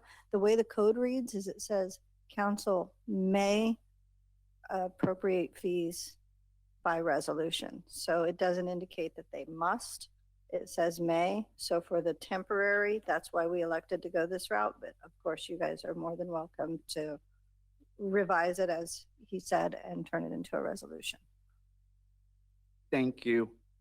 Yeah, I think may, shall, that debate. There's I just want to do it right. And I know that we have a process that governs how we set fees in the city. City attorney, I think, said last time that process is under 5424F. And so it says in the, that we wanted to abide by that. The fees that we pass, I think it is best that we do it by resolution or written agreement, which is They're only temporary, though. They're only temporary. Temporary through the fiscal year. We can do that by resolution after the fact. But we don't have a process to, we can't just pass temporary, if there's no process to pass a temporary fee that I found in, I mean, we right? I mean, it's a fee. We have to, we can't just call it temporary and not follow the process. I agree. I mean, the form of adopting a fee should be by resolution. What is, when it says written agreement, what does that mean? Anthony? I don't know if it, 5424F, it says, in some cases, the city enters into like instructor agreements where there might be a fee, and so you can establish a fee by written agreement. Okay. That way, I think that's what that language is intended to address. We're might- oh, sorry. No, that's okay.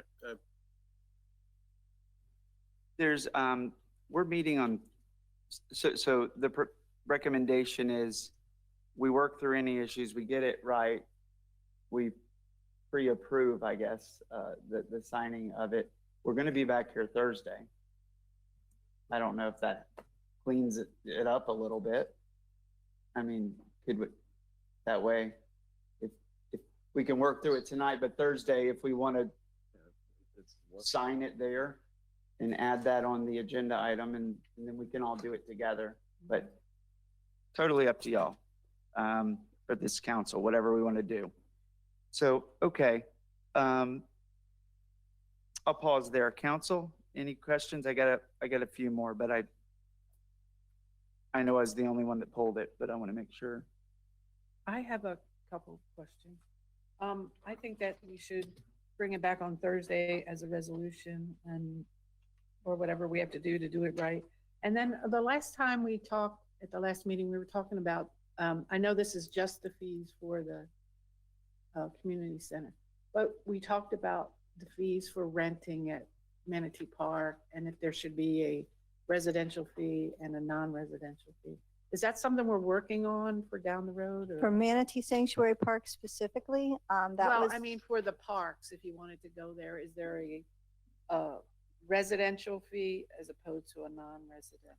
We're going to include those considerations as we do the full fee review process. But one of the things that we found in our research just for this particular agenda item was the fact that there were projects, actually almost all of Manatee Sanctuary Park was funded in some part by some type of grant funding.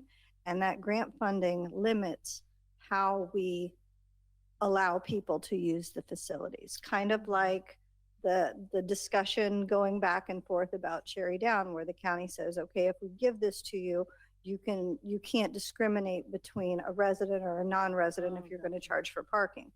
That is one of the conditions of the FERDAP grant that was used to support the construction at Manatee Sanctuary Park. So when it comes to reviewing those specific facilities that had grant funding, we're going to need to identify if those clauses are present in any of our grant paperwork. And then some of them, Gustavo located a little kind of subtext today where recipients of the grants in the years that follow can reach out to that organization that provided the grant money and ask if we can, hey, we're looking at our fees right now. Is it allowable for us to offer a discount for our residents at this time where it was not previously, and they can approve or disapprove based on their prerogatives. And the last time that it was revised, was it 2010? Is that? Yes. Okay. I think the C5 choice that the Leisure Culture Board made is good, but like the mayor said, we want to do it right. So I'm for bringing it back on Thursday if we need be. Yes. I have a question. Maybe I'm confused as to why there's an issue on doing it tonight. Is there a way to do a resolution stating that we will revisit it? We don't have to put it's temporary, that we can accept this and revisit in October or September 30th, or I'm not quite understanding why we can't vote or why we can't do it tonight. I mean, the resolution is very simple. I mean, I could draft it rather quickly. I think what the staff is requesting is the city council to approve attachment 3, right? Right. Yes. Temporary fee schedule proposed for the city of Cape Canaveral Community Center. And those fees would apply through September 30th, 2022. So the resolution would be simply a resolution of the city council, city of Cape Canaveral, approving a temporary fee schedule for the community center, providing an effective date, right? And then it will just say the city council hereby adopts the temporary fee schedule attached to the resolution as exhibit 1, and we would attach this temporary fee schedule to the resolution, providing an effective date immediately upon adoption. And it's that basic for this type of proposed fee schedule because it's only an interim. Right. Then I think that would satisfy, the city code requirement. I would suggest that we move forward because you said time is of the essence as well, because we're getting ready to, we're hopefully going to open soon. So I would suggest, or what I would, is to move forward tonight. I don't think we can. I thought he just said we could. I didn't hear that at all. That we Okay. can? Well, yeah, But the not all- agenda item. The attachment.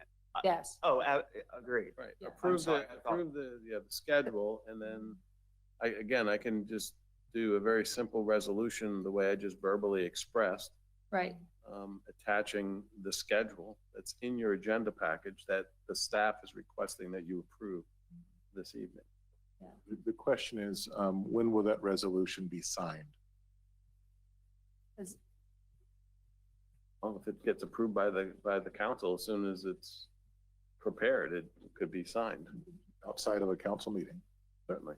I mean, the resolution doesn't have to be signed at a council meeting. So if council agrees to this tonight, the resolution could be theoretically prepared, say Monday next week. Mayor could come in on Tuesday and sign it without a council meeting.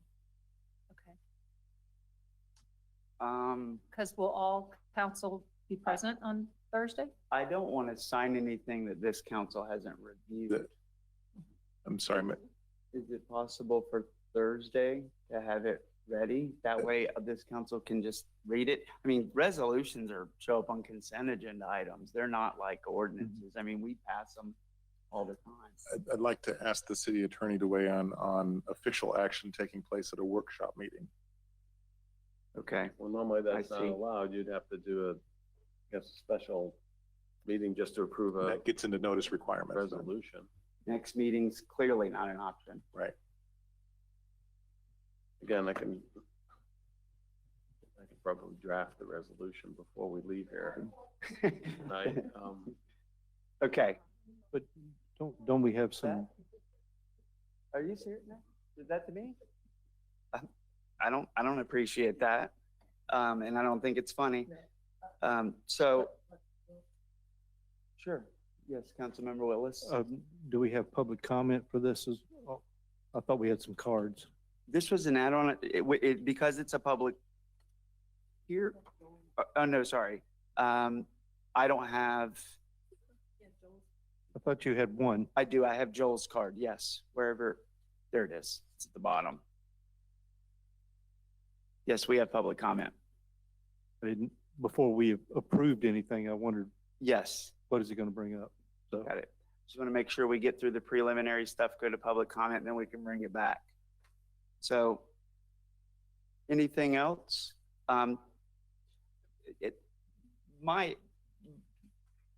The ordinance says that a resolution is needed, and I understand may, but I just don't see a good reason why we wouldn't have done a resolution.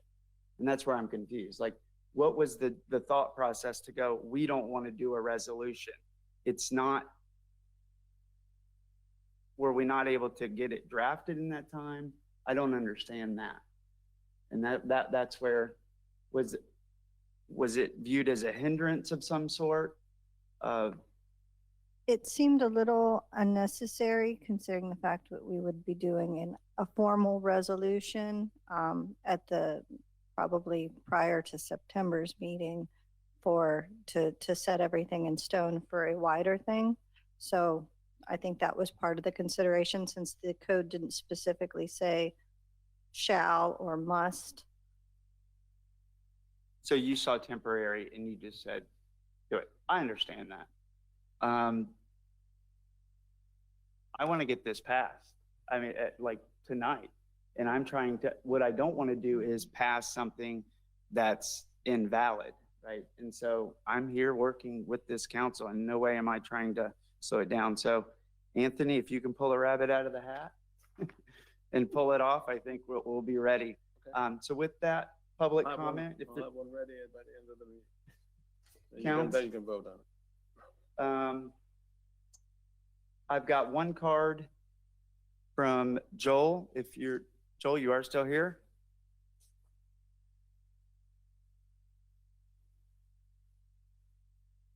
Good evening, Joel Fair, 354 Monroe Avenue. Good evening, Mayor, council members. I have the privilege of serving on the Culture and Leisure Services Advisory Board, and we looked at the several different fee schedules that were presented, took in a lot of information from those that were on the board with us, and came up with C. But one of the things that I just wanted to point out was what is the purpose of the community center? And the purpose of the community center isn't to even pay for itself or to make money, even though we went with the higher of the three, but it is temporary. And really what we're gonna have is really good information after the summer, who's using the community center. We're gonna be able to track that information. We're gonna know what ages, whether it's residents or non-residents. And we'll be able to come back with a more informed decision for a year-long fee schedule. And then even that, we would be able to say, hey, what was the use over the prior year? And we can continue to reevaluate that. So right now, a lot of this is a guess because we don't know how many people we're going to need to run the facility. We're not sure how many people are going to be using it. And so while I think it's really important that we get the fees right, I also see it as, what is the goal? The goal is to get this community center open. The goal is for all of us to be using it together. I just think 4 generations of people living in the same community and being able to gather in the hot summer is going to be really awesome. And we have a lot to look forward to there. And yeah, so 2 things, what's the motive? Let's have this motive of being community together. And then rethinking like, hey, as we get to October timeframe, we're going to have a more informed decision to be able to make. So if we say this is temporary, we'll be able to know who's using the facility, how often they're using it, and do we need to adjust things from there. So thank you for your time. Thanks for the work you guys all do, and the way that you listen to the community. It's valuable. I love being a Cape Canaveral resident. So thank you very much. Thank you. Thank you, Joel. And I agree. I got a chance to talk with Todd yesterday about the data that we're going to get. So if it opens in a few weeks, May, kids are still in school in May for a little bit, some of them. And then obviously June, July, August, they're out. And then, August, they go back, September. So we'll have maybe 2.5 months of what it's going to be like while kids are in school, and a couple, 2.5, maybe 3 months of what it's like when kids are out of school. And I think that's, compared to every other time on the calendar, that's the data on foot traffic. Because I would assume during school, you're not going to see the volume of children in there, obviously, from 7 or 8 till well into the afternoon. And so I think that is valuable, and I agree. I'm excited about it. And Molly, I thank you so much for your email today. I saw it, I read it, and it was very helpful.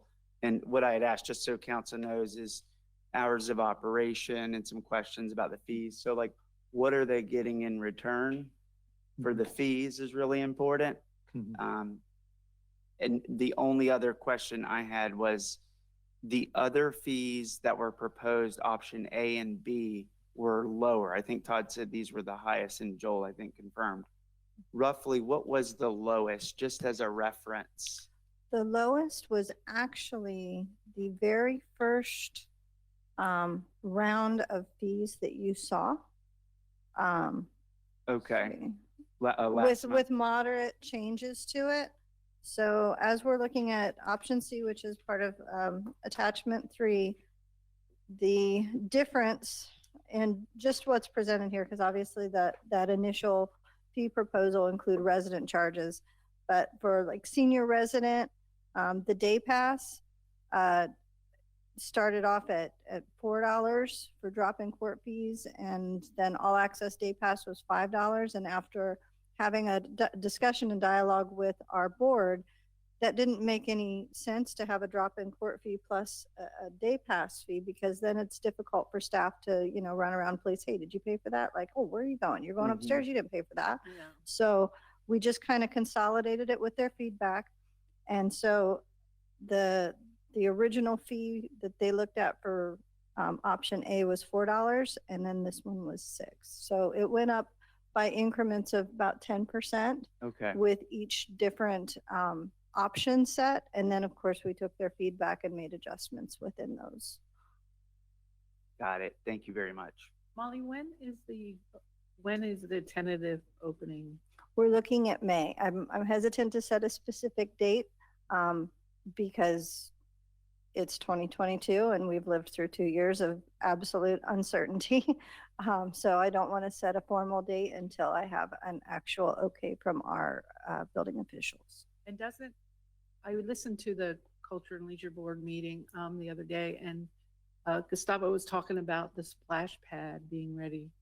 Are we waiting on the splash pad to be ready to open because of the construction and all that? Not for the initial soft opening, but Oh, definitely for the grand opening, and especially the pictures, because we don't want construction fences in the background when we're trying to take gorgeous pictures. So once the landscaping's in, even if it means that we have to hold off because obviously the splash pad has some unique health codes and things that they have to be up to and inspected on before we can say go on that.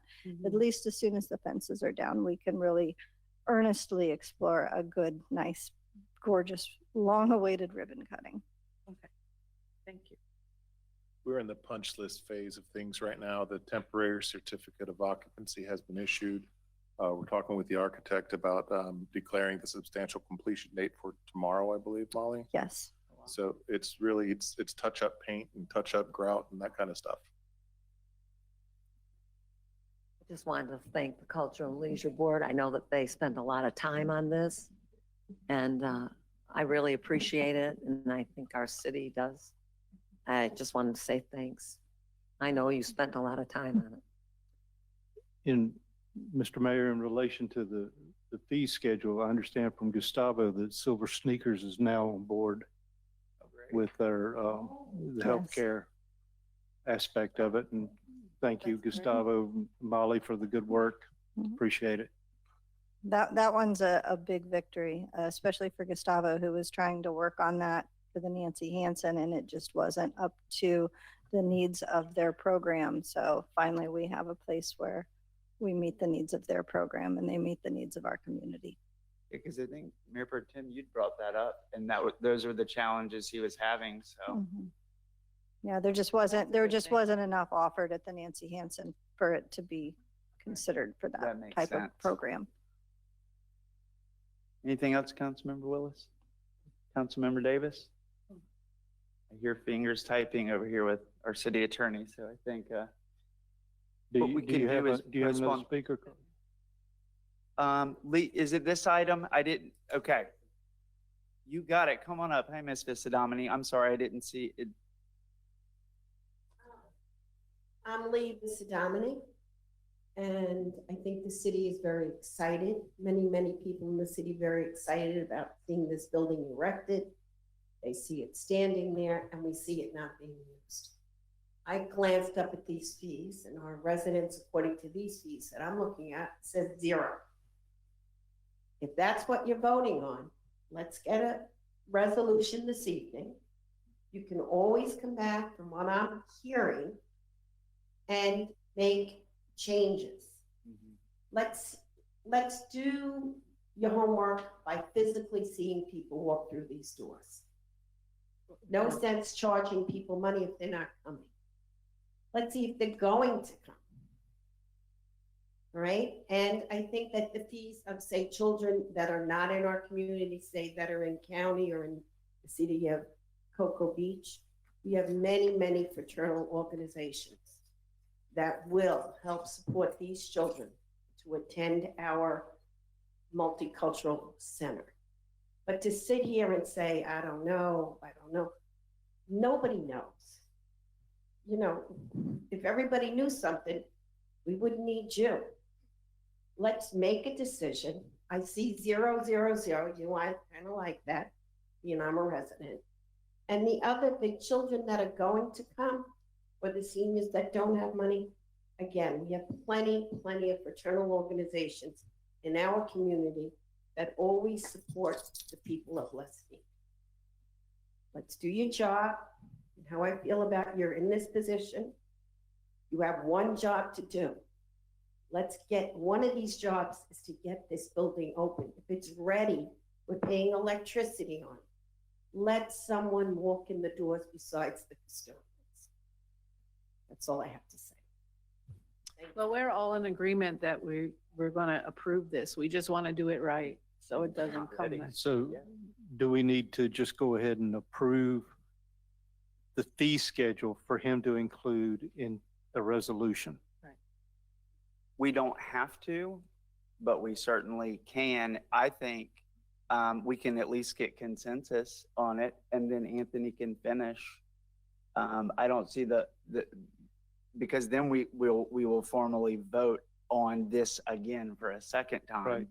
So it's logical to tell him now as he's working on it. I assume It's being typed right now. Are we okay with the fee schedule as written? I think so. Okay. We have consensus. Mr. City Attorney, do you have any questions for us that will help you? No, I've written out the resolution, so if you want to defer final action until the resolution comes back, it sounds like that you're in agreement on the fee schedule, which would just be attached to the resolution. So if you give, I think, David a few minutes, he'll have the resolution so you can take final action. Do you think we should move on to another item? Yeah, I would move on to the next item, and then we'd come back to this one when the resolution's been typed up. Defer further action? Okay, looking for a motion to defer further action for this item. I make a motion to defer. Seconded. Got a motion by Councilmember Willis, second by Councilmember Raymond to defer item number 6 for further action. City Clerk? Councilmember Davis, 4. Mayor Pro Tem Kellum, 4. Mayor Morrison, 4. Councilmember Raymond, 4. Councilmember Willis. 4. All right. Thank you, council. Thank you, staff. I know y'all worked hard on that too. Looking forward to it. And we are on to the public hearings portion of the meeting. Ordinance number 02-2021. Mr. City Attorney. Oh, let me get to the title.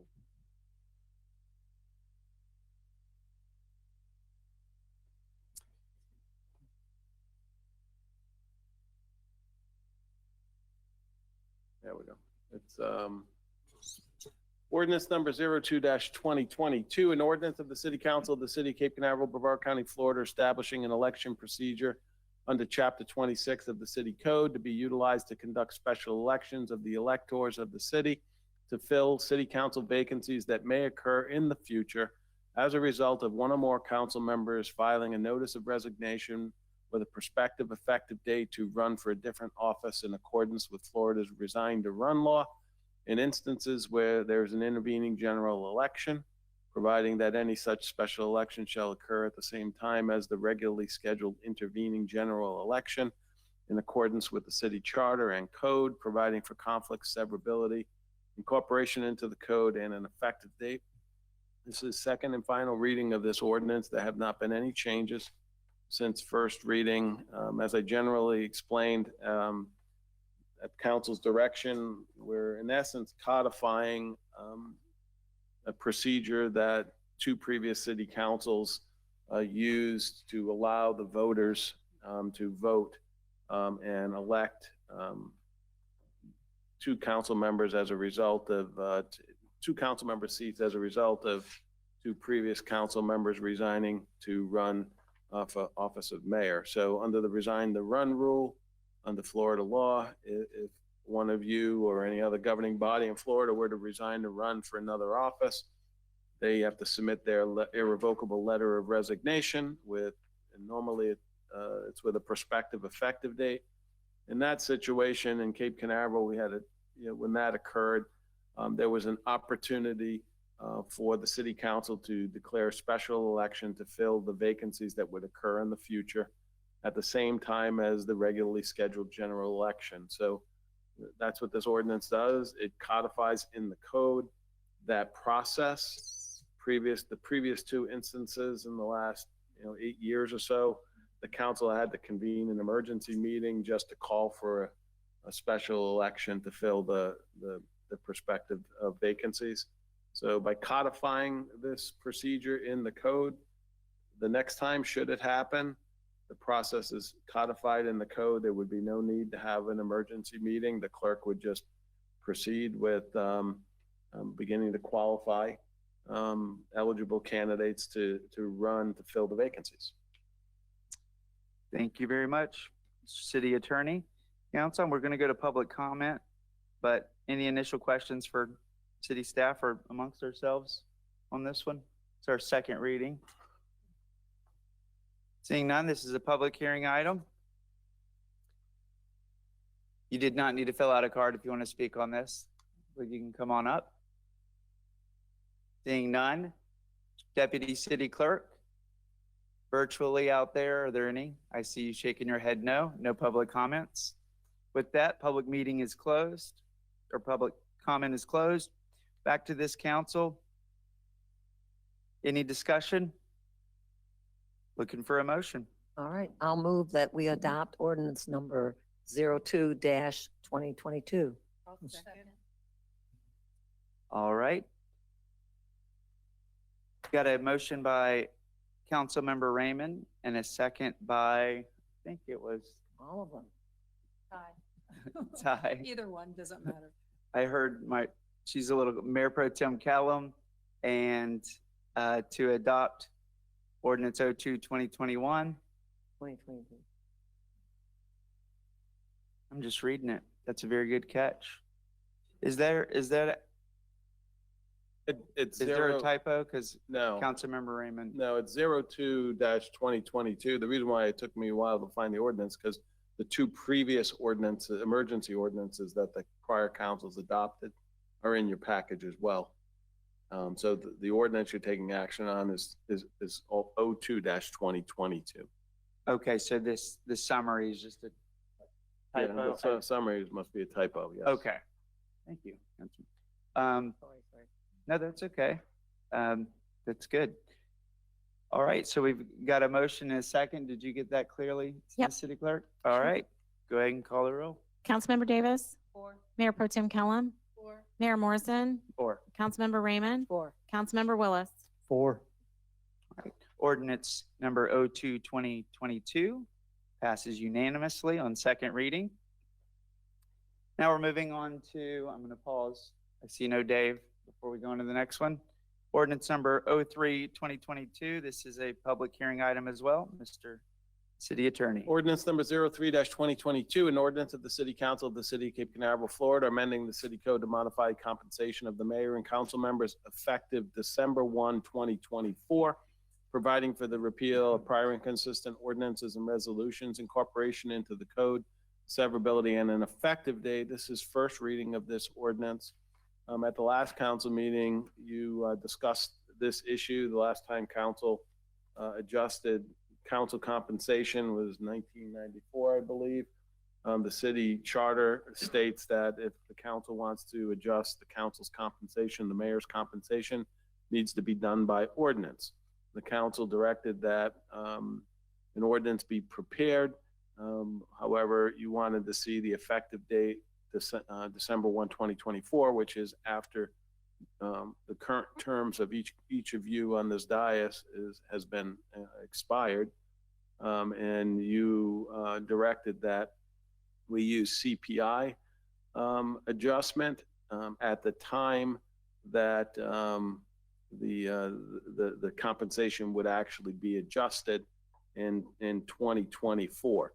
So that's what the language does. It provides that The compensation remains the same until December 1, 2024, at which time the compensation amount shall be adjusted one time utilizing the then most current U.S. Bureau of Labor Statistics Consumer Price Index for all urban consumers, which is otherwise known as an inflation calculator, based on the 1994 equivalent dollars.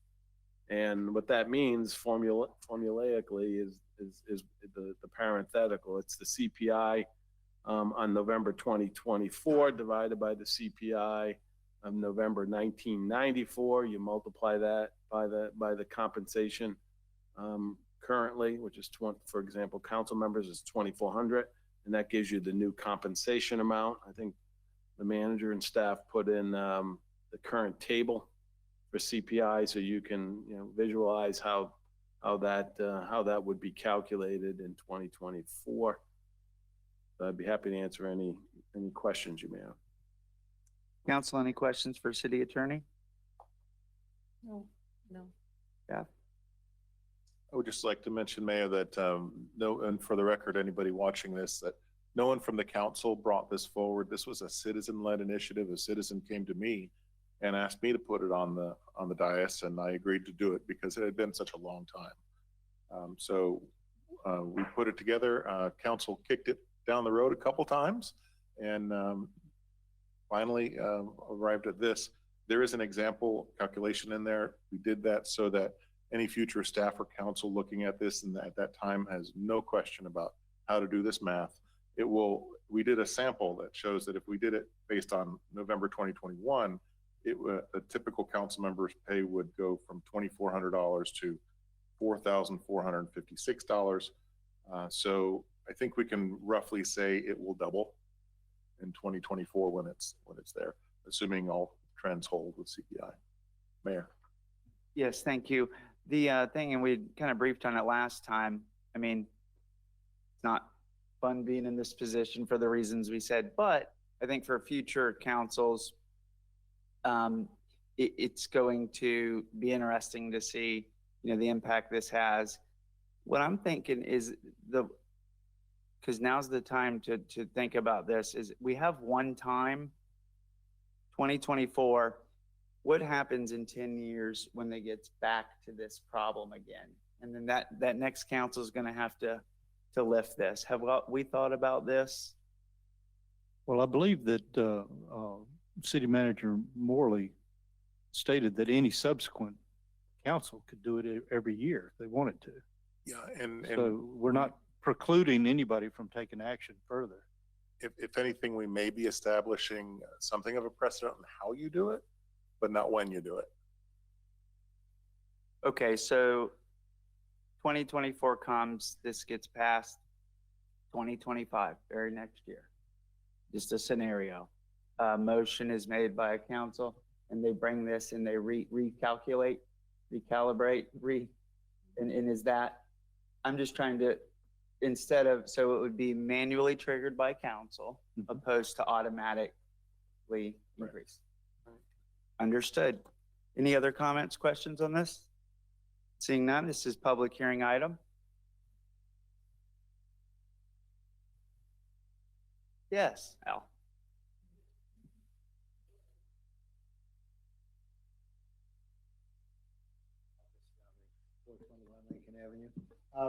What is the compensation now? Is it 2,400? Is that what the compensation is at this point?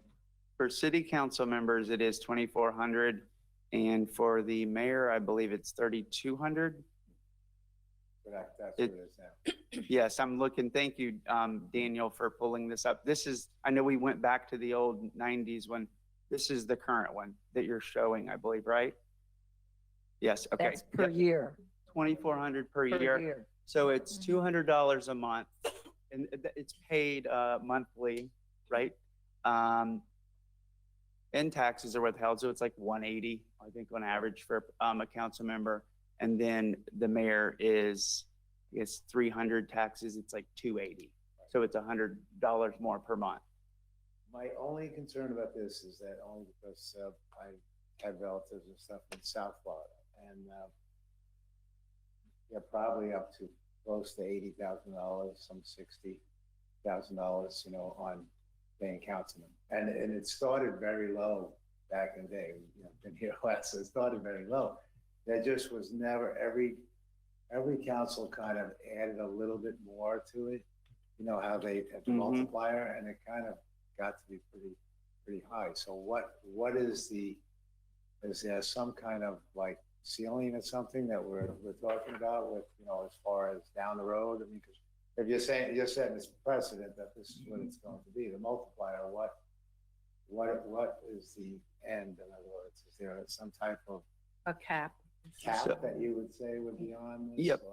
So this is capped. Today it's capped. Right. It isn't automatically upgrading. So today it's capped 3,200 for mayor, 2,400. We take this up every 20 years. That's what we're averaging in Cape Canaveral. So 40 years ago, I think it went from 0 to a number. And then 20 years later, I guess that would be 2000s roughly. I don't even know if there was a number. It was 0 for, It might have been 0, yeah. and then it was set in 2000 to the number we're under today. Yeah, So I'm now, not saying this is And- just saying that it's just looking to the future. no, an internal control. One thing that it's a good point that we might be able to, in the scenario that you had raised where council members are giving themselves raises. Right. So we avoided that, as our city manager said. Perhaps we consider, maybe it's not tonight or on, this is first reading, right? Yeah, this first, on the second, this is second? This is first. No, this is first, yeah. So on the second reading, or we can talk this tonight, is we could put a provision in here that says that a council member, you have to do it the way we did it. So they would have no vested interest, which would lock a council member from giving them the ability to give themselves a raise or whatever, and just say, it shall not take effect until, 3 years. But here's the problem with that, unless it's in the charter, the council members can go right back and strike that out. And so it's an awkward seat to be in, but. The charter puts no limits. I mean, the charter just says that compensation is established by ordinance of the council. Right. So, this council has, this particular approach for a future increase. A council in 2024, 2025 may have a different thought. They may decide they don't want any compensation, in which they would have the right to vote no compensation, or they would say, well, this amount's not enough. They would have the ability to set a higher rate if they choose to by ordinance. There's no real ceiling in the charter. It's just, it's subject to the council's discretion, and they haven't exercised this discretion historically, except for maybe every 20 years. So. I believe that's why we have elections. Right, yeah. And we're conservative. I think you saw at the last meeting, I think we all felt that accountability pressure. The mechanism, I say that humbly, but I get it. I've seen California council members making like $250,000. Now, cost of living is a lot more there, but still, it's like, okay. So yeah, if it gets into the. Compensation, I'm just saying that where it's set, like if you set your own compensation, it kind of gets us into it.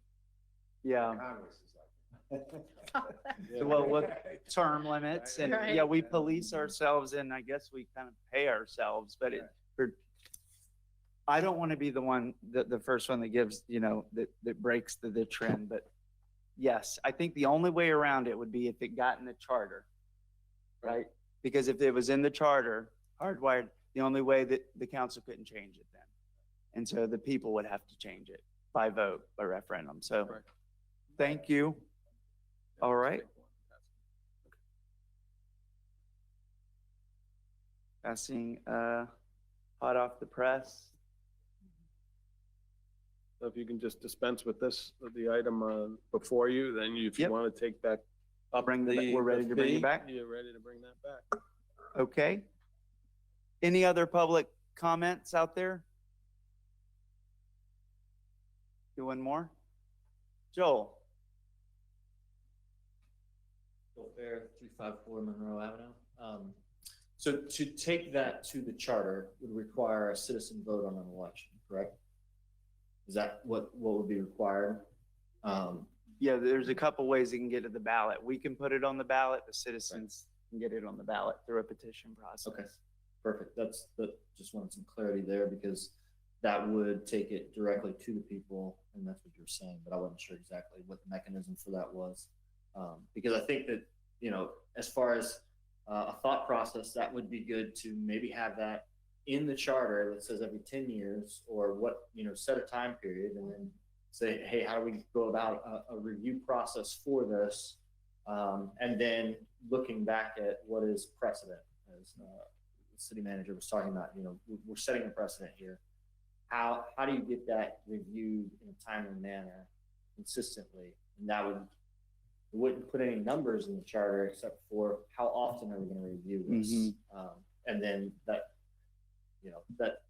that would change who's elected during that cycle, right? And so I don't know, that throws a lot of different things into it. But I would say that if you had a process per the charter, that would be a really good just way to think about it. Or if it's just a time period, every 10 years we're going to review this and bring it back up to council. Otherwise, you have to depend on somebody looking at it as a citizen that came to the city manager and brought it to his attention. But if you had it somewhere in the charter, you could definitely review it more often. So I would encourage you in that. Thank you, Joel. Deputy City Clerk, any public comments? Seeing none? None here? Okay, we'll bring it back to council. Council, if we're ready, looking for a motion.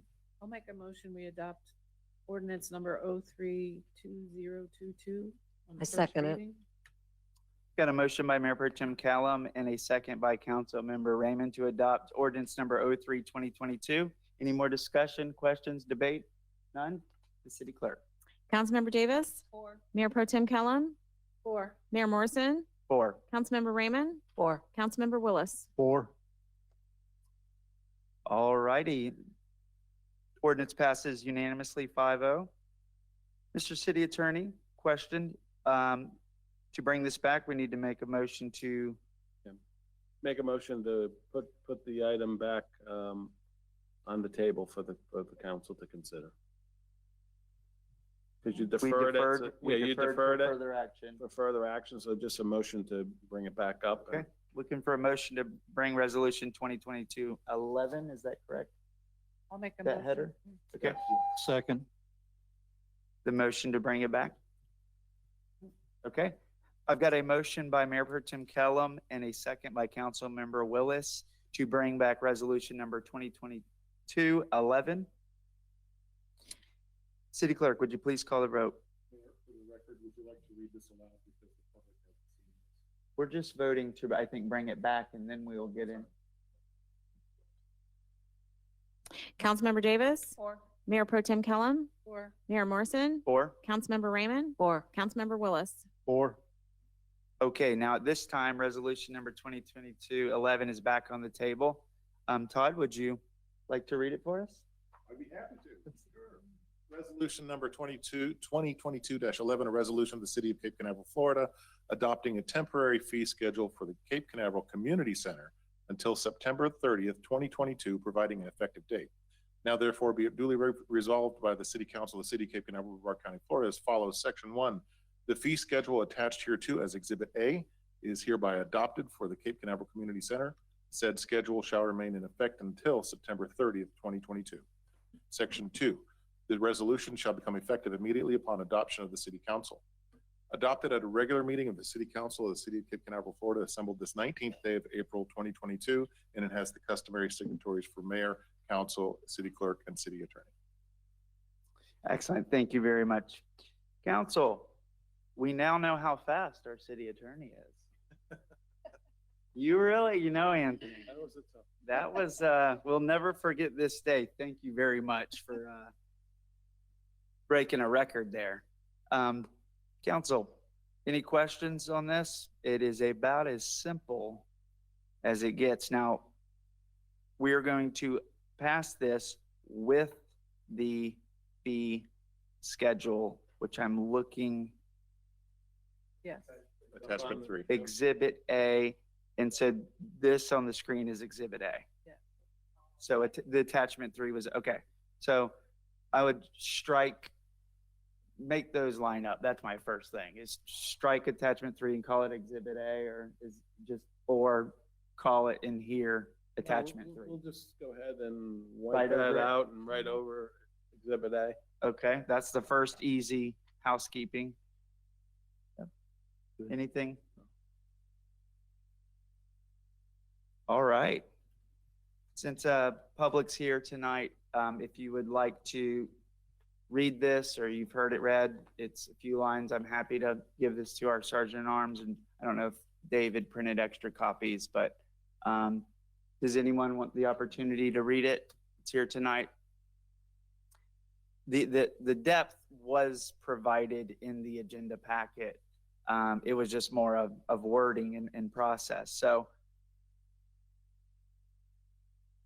being very patient, making sure there's no comments out there, because we are doing this quick on the spot. Assistant City or Deputy City Clerk, anyone listening in who wants to chime in at this point for Resolution 2022-11? This is for the fees. Council? Good?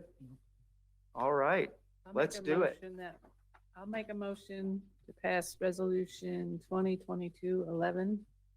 I'll second that. All right, so Mayor Pro Tem made a motion to adopt Resolution 2022-11, and Councilmember Davis seconded it. City Clerk, would you please call the roll? Councilmember Davis, Mayor Pro Tem Kellum, For. Mayor Morrison,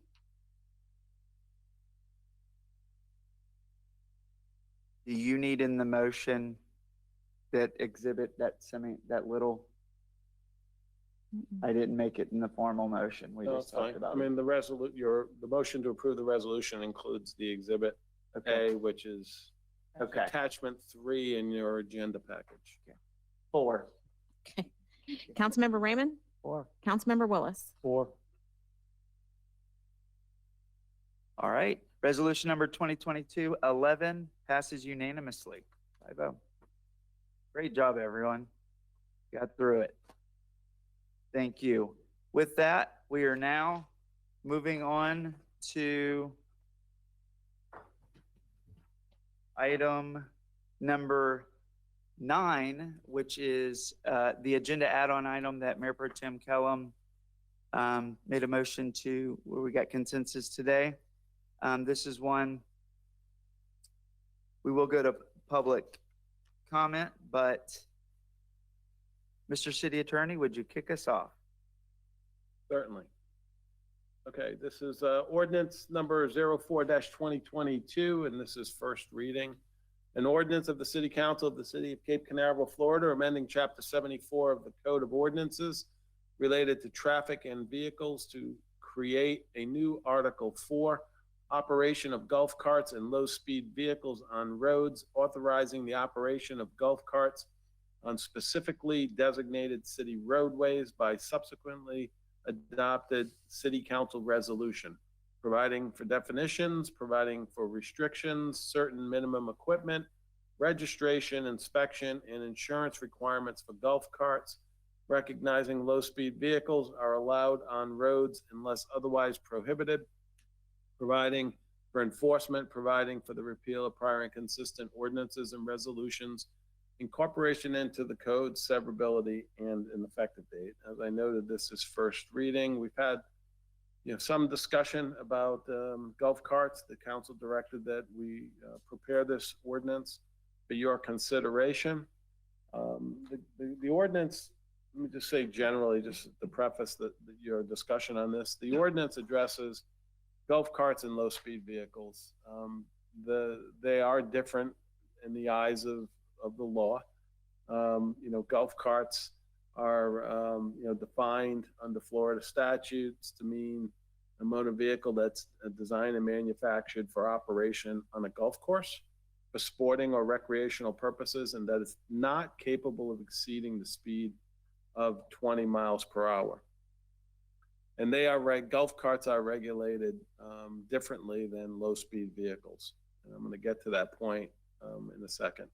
Low-speed vehicles, on the other hand, are defined statutorily as any four-wheeled vehicle whose top speed is greater than 20 miles per hour, but not greater than 25 miles per hour, including but not limited to neighborhood electric vehicles.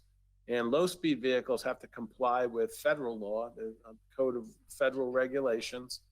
So they are a different type of vehicle. Now, Florida law treats golf carts and low-speed vehicles differently. Golf carts are prohibited on city streets unless the city council authorizes golf carts to operate on city streets.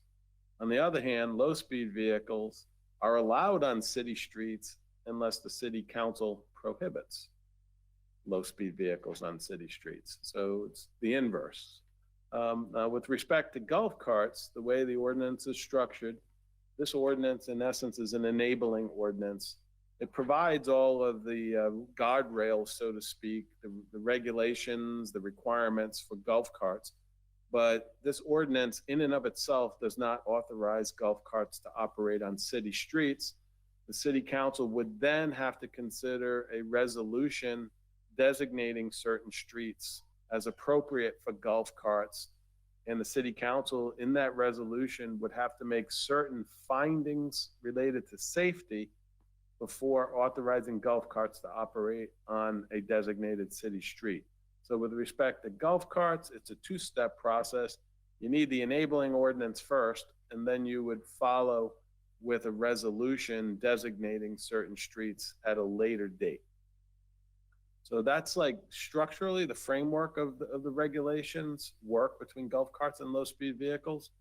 And with respect to the golf carts, there's a list of specific regulations. I'd be happy to answer any specific questions you have regarding the requirements that we laid out in the ordinance. So I'll stop here for now and then let you all discuss. I know the commander, will probably have some input. The manager will have some input too regarding, electric bicycle issue and other mobility devices, which some background information has been provided to you tonight. Mr. Mayor. Thank you, Ms. City Attorney. This is a public comment, public hearing, and I do have one comment card here from Dr. Shannon Roberts. We are.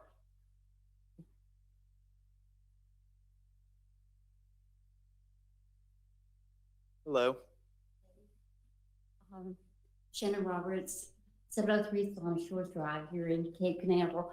I'm concerned so much about the safety aspects of the golf carts. I know Vieira, for example, was a planned community with golf carts in mind, and the streets and everything have been designed for that purpose.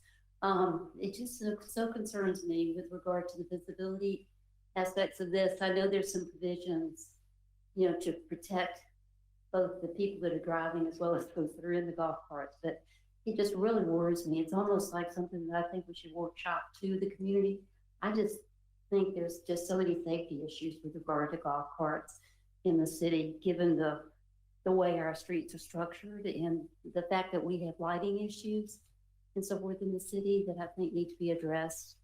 And that would be my main concern. Thank you.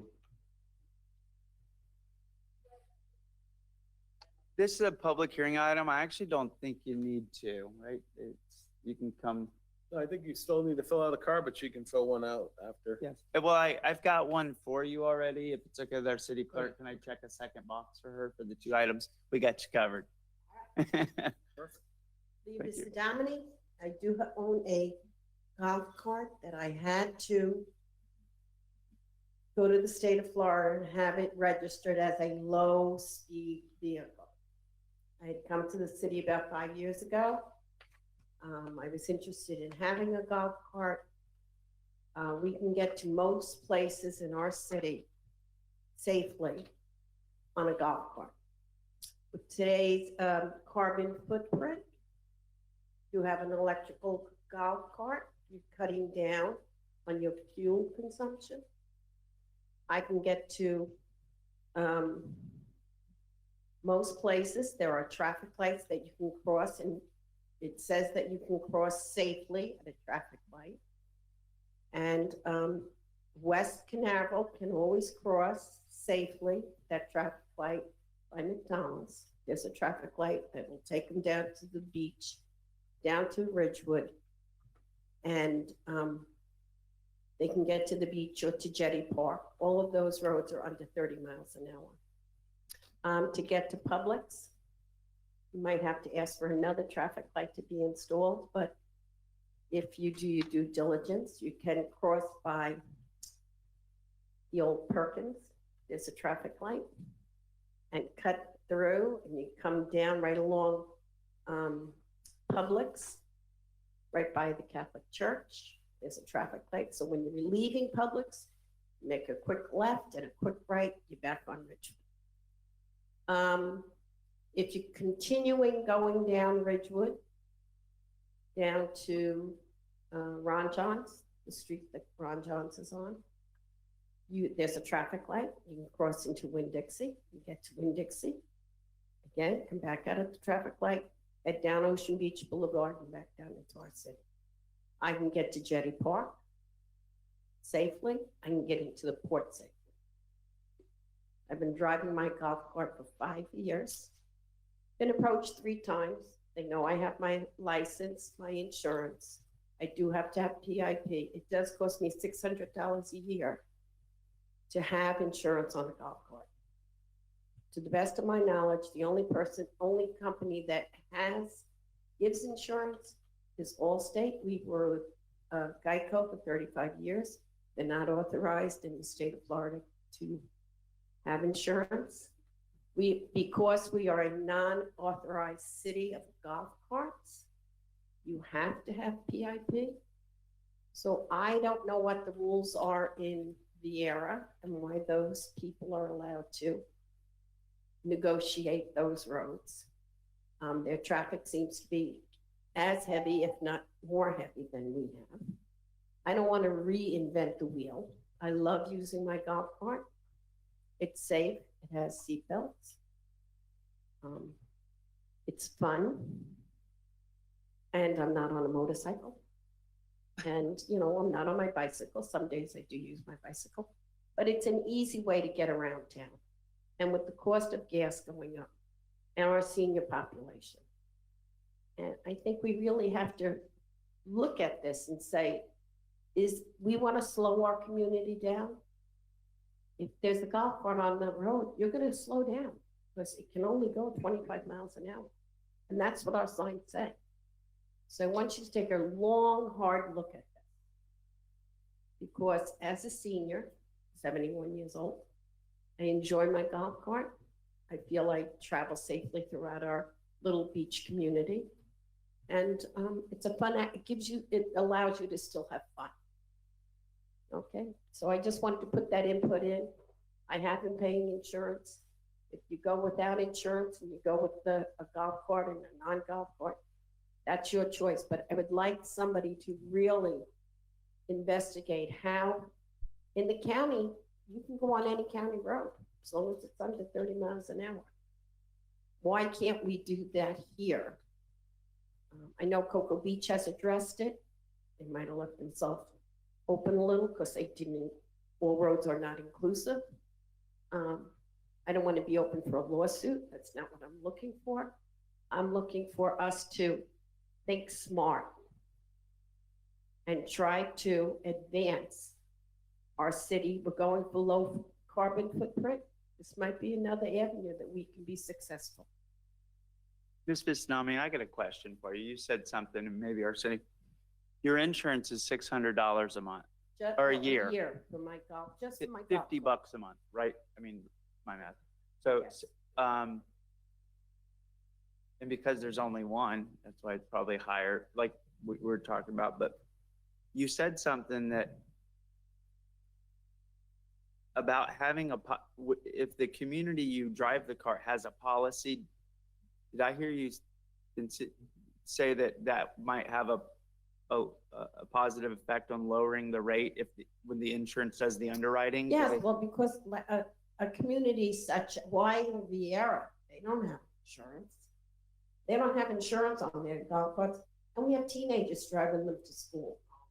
All right, we don't have jurisdiction over Cocoa Beach. We stop at a certain point. I'm gonna say Publix, for lack of a better term. We don't have jurisdiction, but you know what? They can ride those 16 streets and 8 county roads there. They're allowed to drive their golf cart. So it doesn't pick up again until it becomes Cocoa Beach. Cocoa Beach is passing a resolution that there are certain streets designated, and some of them are down off Minuteman. Yeah, I think it's Brevard Avenue to So I'm just to the saying, they school. are making allocations for kids to be driving these golf carts. If they're a golf cart, I don't believe that you need insurance. If it's a low-speed vehicle, you need insurance.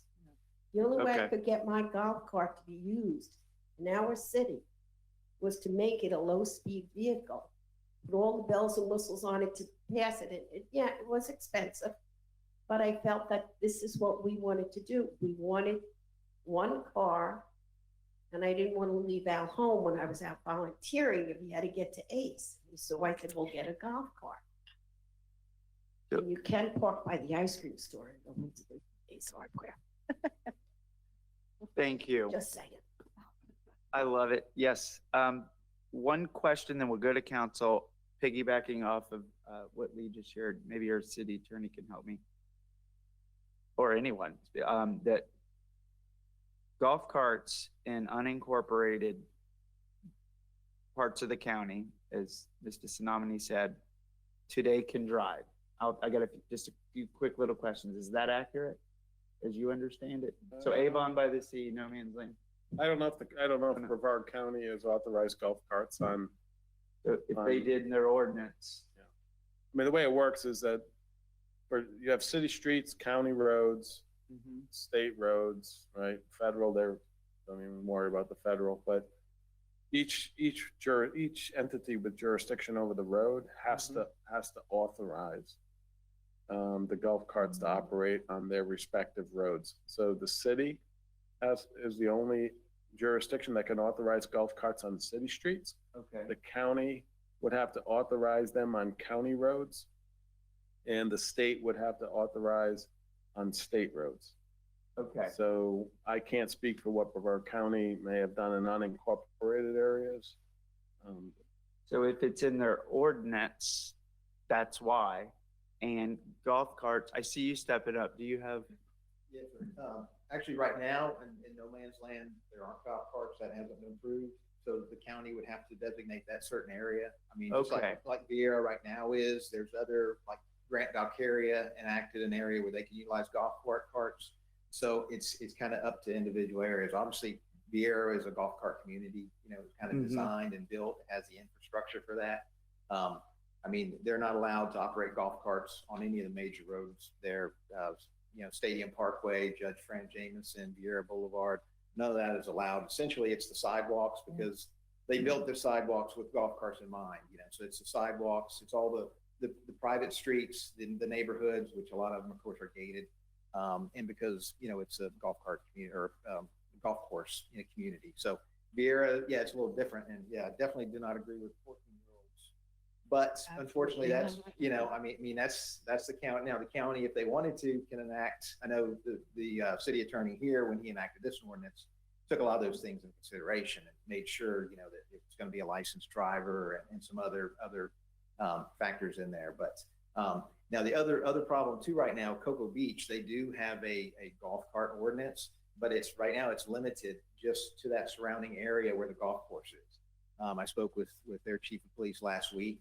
And that's kind of the whole reason, is because they have the golf course there. There was a big push, those residential streets and those neighborhoods there by the golf cart, to be able to get in their golf cart, drive down the road, go to the golf course, and come right back home. So it's west of Brevard Avenue, like you said. They're not even allowed on Brevard Avenue, so they don't come anywhere near A1A. They don't come anywhere up north into Area 520, anything like that. They're strictly limited to that golf cart. I've got a map here. I didn't make copies for everybody, but yeah, it's right now. It's limited just to the Cocoa Beach. Yeah, I was watching that meeting when they passed it, but And yeah. so that would be, that's the luxury of having a speed vehicle, of course, is it does open up, and expand your opportunities as far as where you can go. So having a low speed vehicle, you can, go down and cross over A1A and go into the Publix and go to Winn-Dixie and that type of thing. Golf cart, you wouldn't be able to, you're not able to do that. So the same thing with the port right now, because I know that was some of the areas I wasn't concerned, because it seemed like there was a misconception a few months ago with some of the things that came up, which it would be nice. Some of the residents said it'd be nice to do this, which it is, but the port doesn't allow golf carts. I spoke with their facility security officer last week. That's not anything on their radar right now. They will allow golf carts in Jetty Park for campers. So if they have somebody in there that's camping and they have a golf cart, of course, in their camper, they're allowed to unload that, drive around Jetty Park in the campground, but they can't exit Jetty Park, drive around the port, and come right back in. So there's no golf carts right now in the port. Golf carts can be converted into low-speed vehicles. That's what you did, yeah. And there's so many golf cart vendors now. I've talked to a couple of them. They're very familiar with that process. They actually have, that they know what to do. They know what the requirements are. They deal with the DMV as far as getting the titles registered. So, I mean, that's the easy fix. That's because there's already state statute on that. There's already certain requirements on that.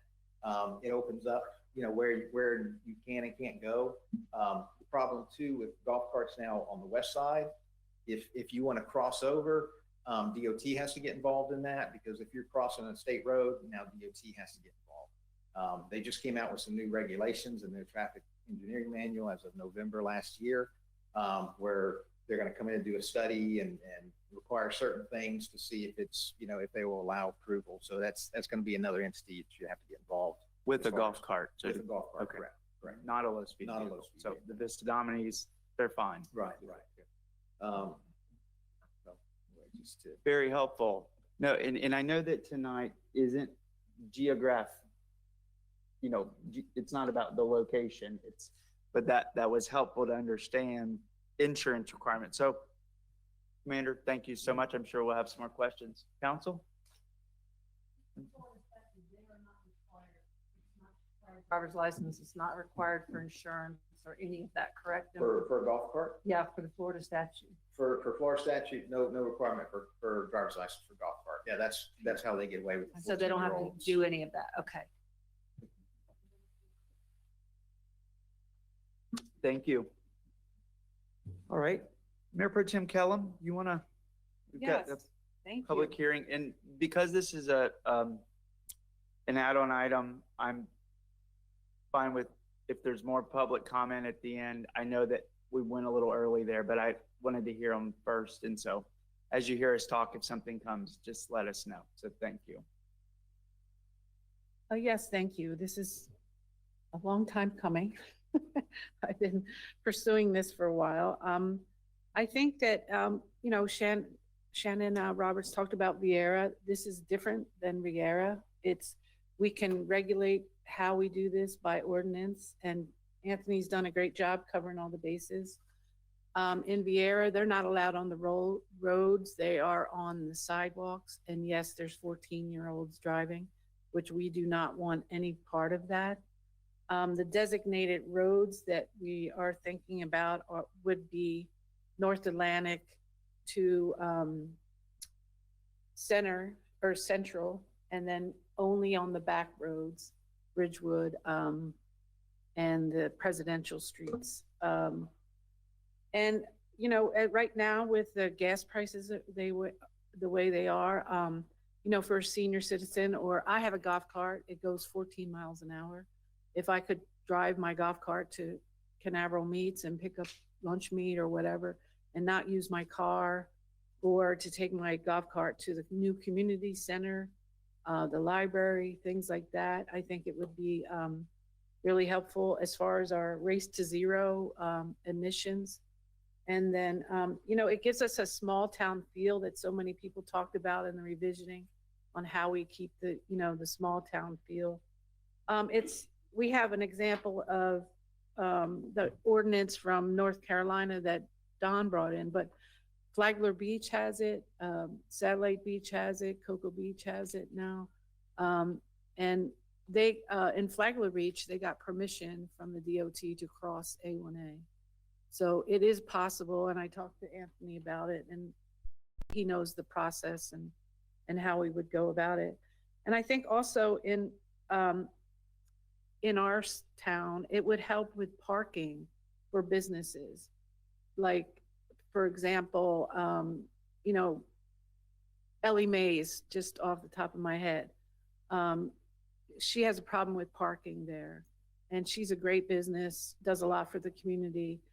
So we could have smaller parking spaces, which would help local businesses. Fanny's Fried Chicken, couple other businesses along the way. And in Florida, golf carts are manufactured not to run over 20 miles an hour. Like I said, mine, the high speed is 14. So, I mean, I had a couple questions about the ordinance itself for Anthony. In a lot of places, it says 30 miles or less. And most of the roads we're talking about are 25 miles or less. Where are you, Mayor Pro Tem Kellum? What line? I am on Are you in page 2 of 3 on the. You're on the summary or within the summary? Yes, I'm Oh, sorry. okay. All right, you following, Daniel, page 2 of 3? I mean, we don't want it to be confused with, the low speed vehicles don't go over 25. Is that correct? And then why is it a 35 mile an hour when the roads we're talking about are all 25 mile an hour roads? I can't speak to why the legislature, defined, these terms of art the way they did. But they have put a mile per hour limitation on the golf carts and low speed vehicles. They apparently coincide in every jurisdiction with the speed limit on the road. So on the one hand, you got to be classified a golf cart, that vehicle can't go any faster than 20 miles per hour. And then they allow them on certain roads, I believe, not to exceed 30 miles per hour, Okay. which is, Gotcha. I think a common classification for speed limits, 30 miles per hour. The whole It city just except doesn't A1A, coincide. right? Right. Yeah. In our city, The whole, I mean, every road, North everything less Atlantic, than 30 or 25. less. or lower, right? North Atlantic's 35? Oh, yeah. I'm saying you could cut it. I didn't mean to. So Okay. also, I just think that we talked about pillars at the strategic planning, and I think this fits into a lot of the pillars that we want: small town feel, resilience, sustainability, and just good for our city, good for the people, and to help small businesses that have parking problems, that we could put more. If people had a golf cart, there would be less parking spaces needed or whatever. And we've talked about changing the parking for businesses to help them out as well. I just think that it's a good thing. And, like I said, through the ordinance, this is the first reading, but we could critique it or change it, whatever we want to make it safe. I think Anthony's got it pretty well covered in here to make it very safe. And, instead of paying the state and having to take your golf cart to Titusville to get it registered and all with the state, it would be a decal here from the city, and you would have a checklist. And I have copies. I think there's one in the packet, as well as, golf cart inspection lists that the city would do. And there would be a registration fee if we decide that we'd want it, that would cover the cost of golf cart signs where they need to be in the city. I just think it's something neat for the citizens and for the aging population we have here that really can't ride a bike and want to get around to the library or the Circle K or whatever. I just think it's good for the city, and that's about all I got. Thank you, Mayor Pro Tem Kellum. Councilmember Raymond? If you have a golf cart, it's different from the low-speed vehicle, the LSV. So with a golf cart, you do not have to worry about having insurance. Is that correct? Am I correct on that? Well, Low-speed vehicles need insurance, okay, and a license, okay. But a golf cart doesn't need insurance, is that correct? Attorney, is that correct? I think technically it doesn't. I think the way we drafted the ordinance, you'd have to have some insurance coverage to be operating on the road. We can add that in the Okay, ordinance. that's what I'm concerned about, the safety issue. Just if someone gets hit by the golf cart and if there's no insurance, who pays? Because we've already had that one incident that I talked about, and that was like an electric vehicle, and the lady was really injured. She had a broken shoulder and a broken hip. And I don't know exactly what happened there, but I'm just saying that was an example. And I mean, I've seen people going through with like the scooter type thing, and if I didn't scream, she would have been killed. This one resident that we have who is just flying around on that thing, and it looks like she's going a lot faster than 20 miles per hour. But I worry about that. You know, I worry about that safety issue. The golf cart would have to be inspected and also have to show proof of ownership and proof of insurance to drive on city streets. That would be a local requirement. Low-speed vehicles, on the other end, have to be tagged by the state, and they have to show proof of insurance to the state in order to get the tag, just like you would your motor vehicle, right? So, you know, there are some safety provisions in the ordinance that if the council were to authorize the operation of golf carts on city streets, yeah, we would have minimum standards and requirements like insurance, limiting 16 and over, right? Trying to make it as safe as possible, and in some respects mimicking what low-speed vehicles have to do to register with the state. And you can only use the golf cart between sunrise and sunset unless it had lights. I think, like I said, I think all the bases are pretty much covered to protect the city and the people. Great. Councilmember Raymond, anything else at this point? Good. Good question. Same one I had. Councilmember Willis or Davis? I've got a question for either Commander Keck or Attorney. What would be the process or length of time to have the state authorize crossing A1A? Oh, I don't know. I could reach out and find out. That's how I got that information, that they've got some criteria that was just updated in November because they're trying to bring everything into conformity as far as crossings on A1A, because they obviously would have to be posted as well. There'd have to be signs, you know, identifying that as a golf cart crossing. So, I mean, I could reach out to see what, you know, what they would need, how long they would have to look at it as far as from the city. Yeah, so because some of the other things to keep in mind too, obviously, you've got the major crossing where the traffic lights are already at. What you may run into is just trying to geographically look at some of the city points, but if you have some folks that own golf carts in areas that didn't necessarily connect to some of those traffic lights, now you're going to be in a situation of what are they going to do to, you know, they're going to come out and they're going to hop on the sidewalk and go down the sidewalk to get to one of those where they can cross. So legally cross, but now they're illegally on the sidewalk. So you may run into that situation as well. I don't know that you're going to have enough crossings to encompass everybody that's on the west side of A1A. That was my only concern, because we have, as we've had an example, except with a low-speed vehicle, there's going to be golf carts on the west side. And we're going to hear from them if we only allow people.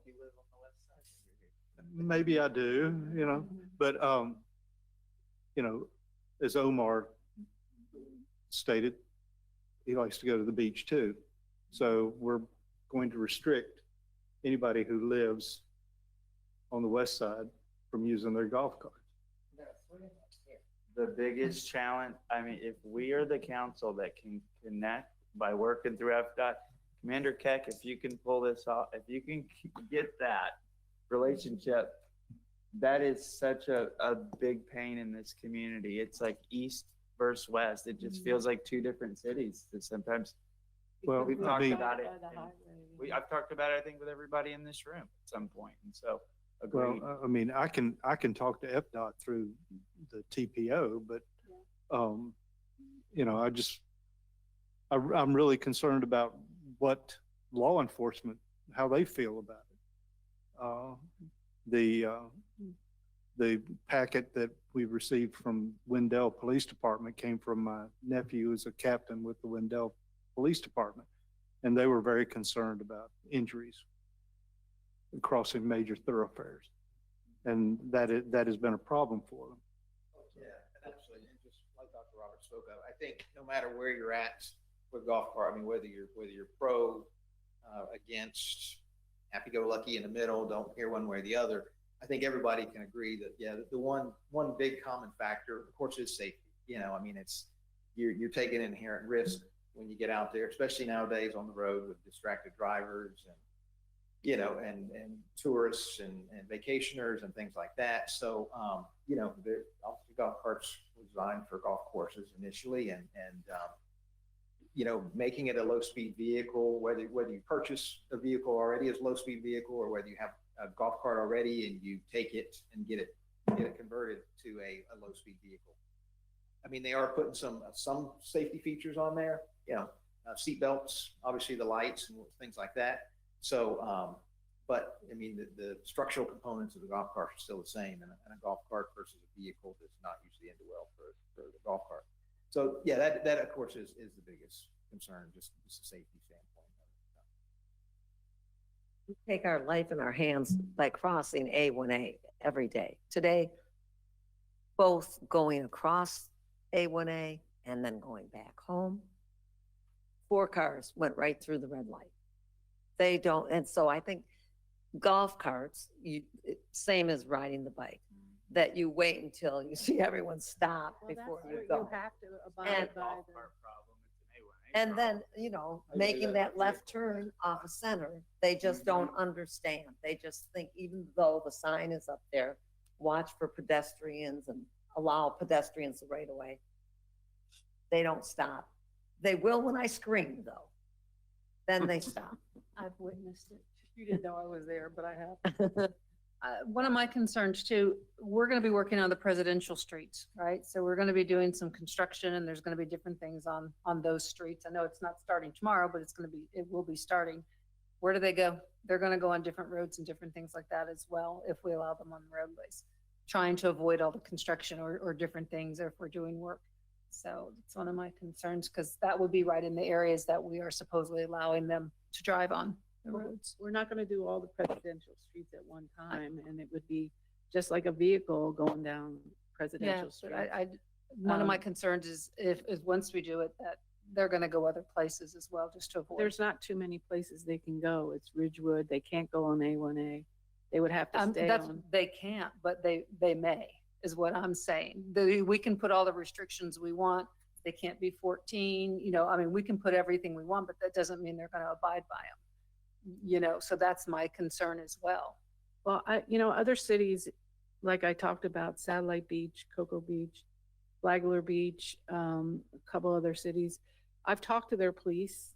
I talked to the police captain in Flagler Beach, and I asked him, is there a lot of problems? And he said the only problem with the golf carts is parking.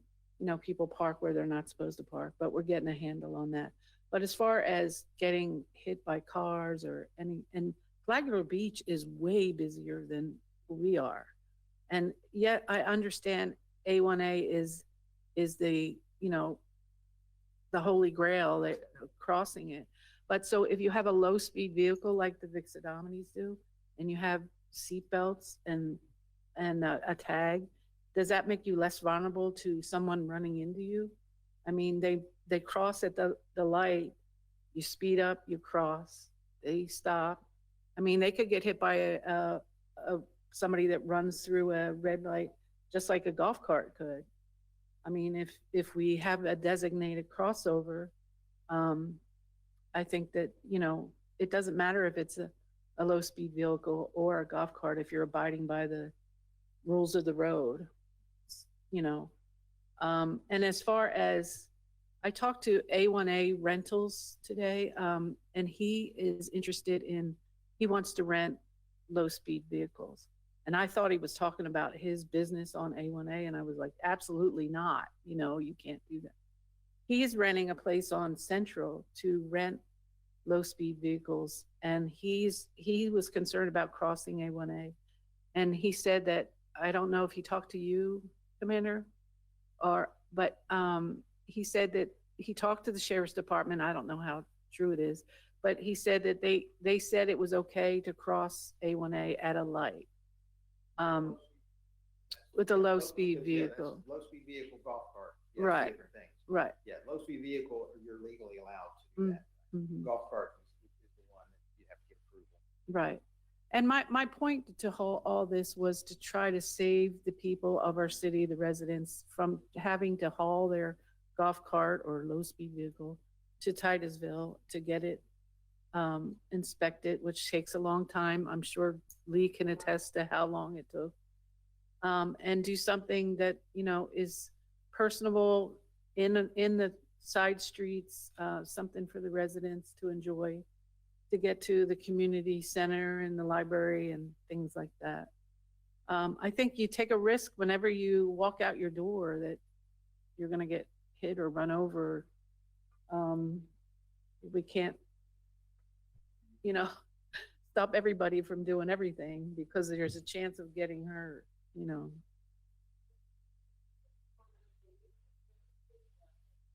Yep, just come up, because so the people listening at home can hear you. See, on A1A, they look real fancy, but they're only 3 tires.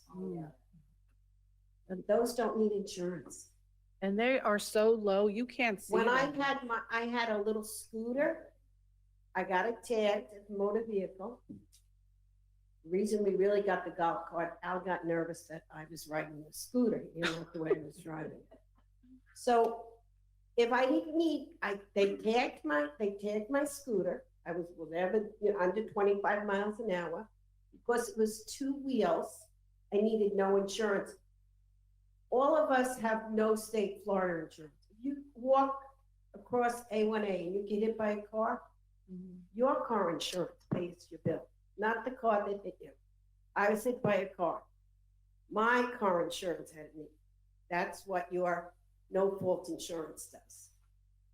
So those vehicles that have 3 wheels, they don't need PIP.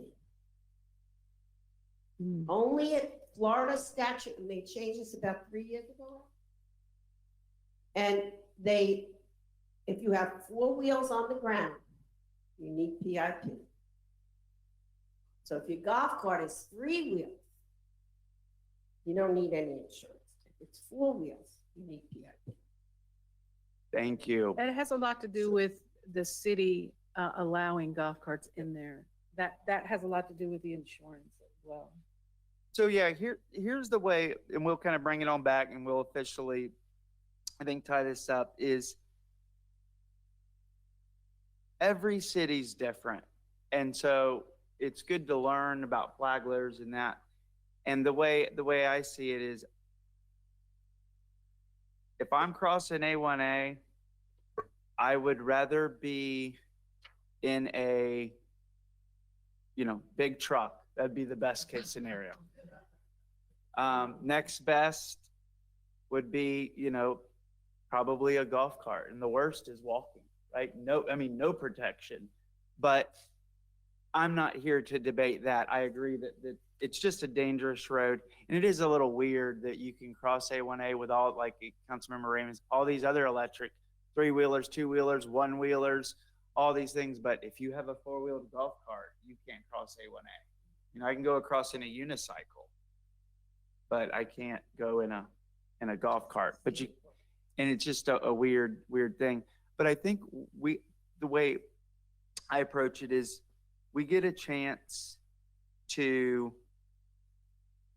do this, and then I think as Omar said, I don't want to come in with a heavy, burdensome process for two things on the residents and go, gosh, I'm thousands of dollars in. It's not worth it. It's costly. I want to make it as easy but also as safe as possible for people to be able to enjoy the community.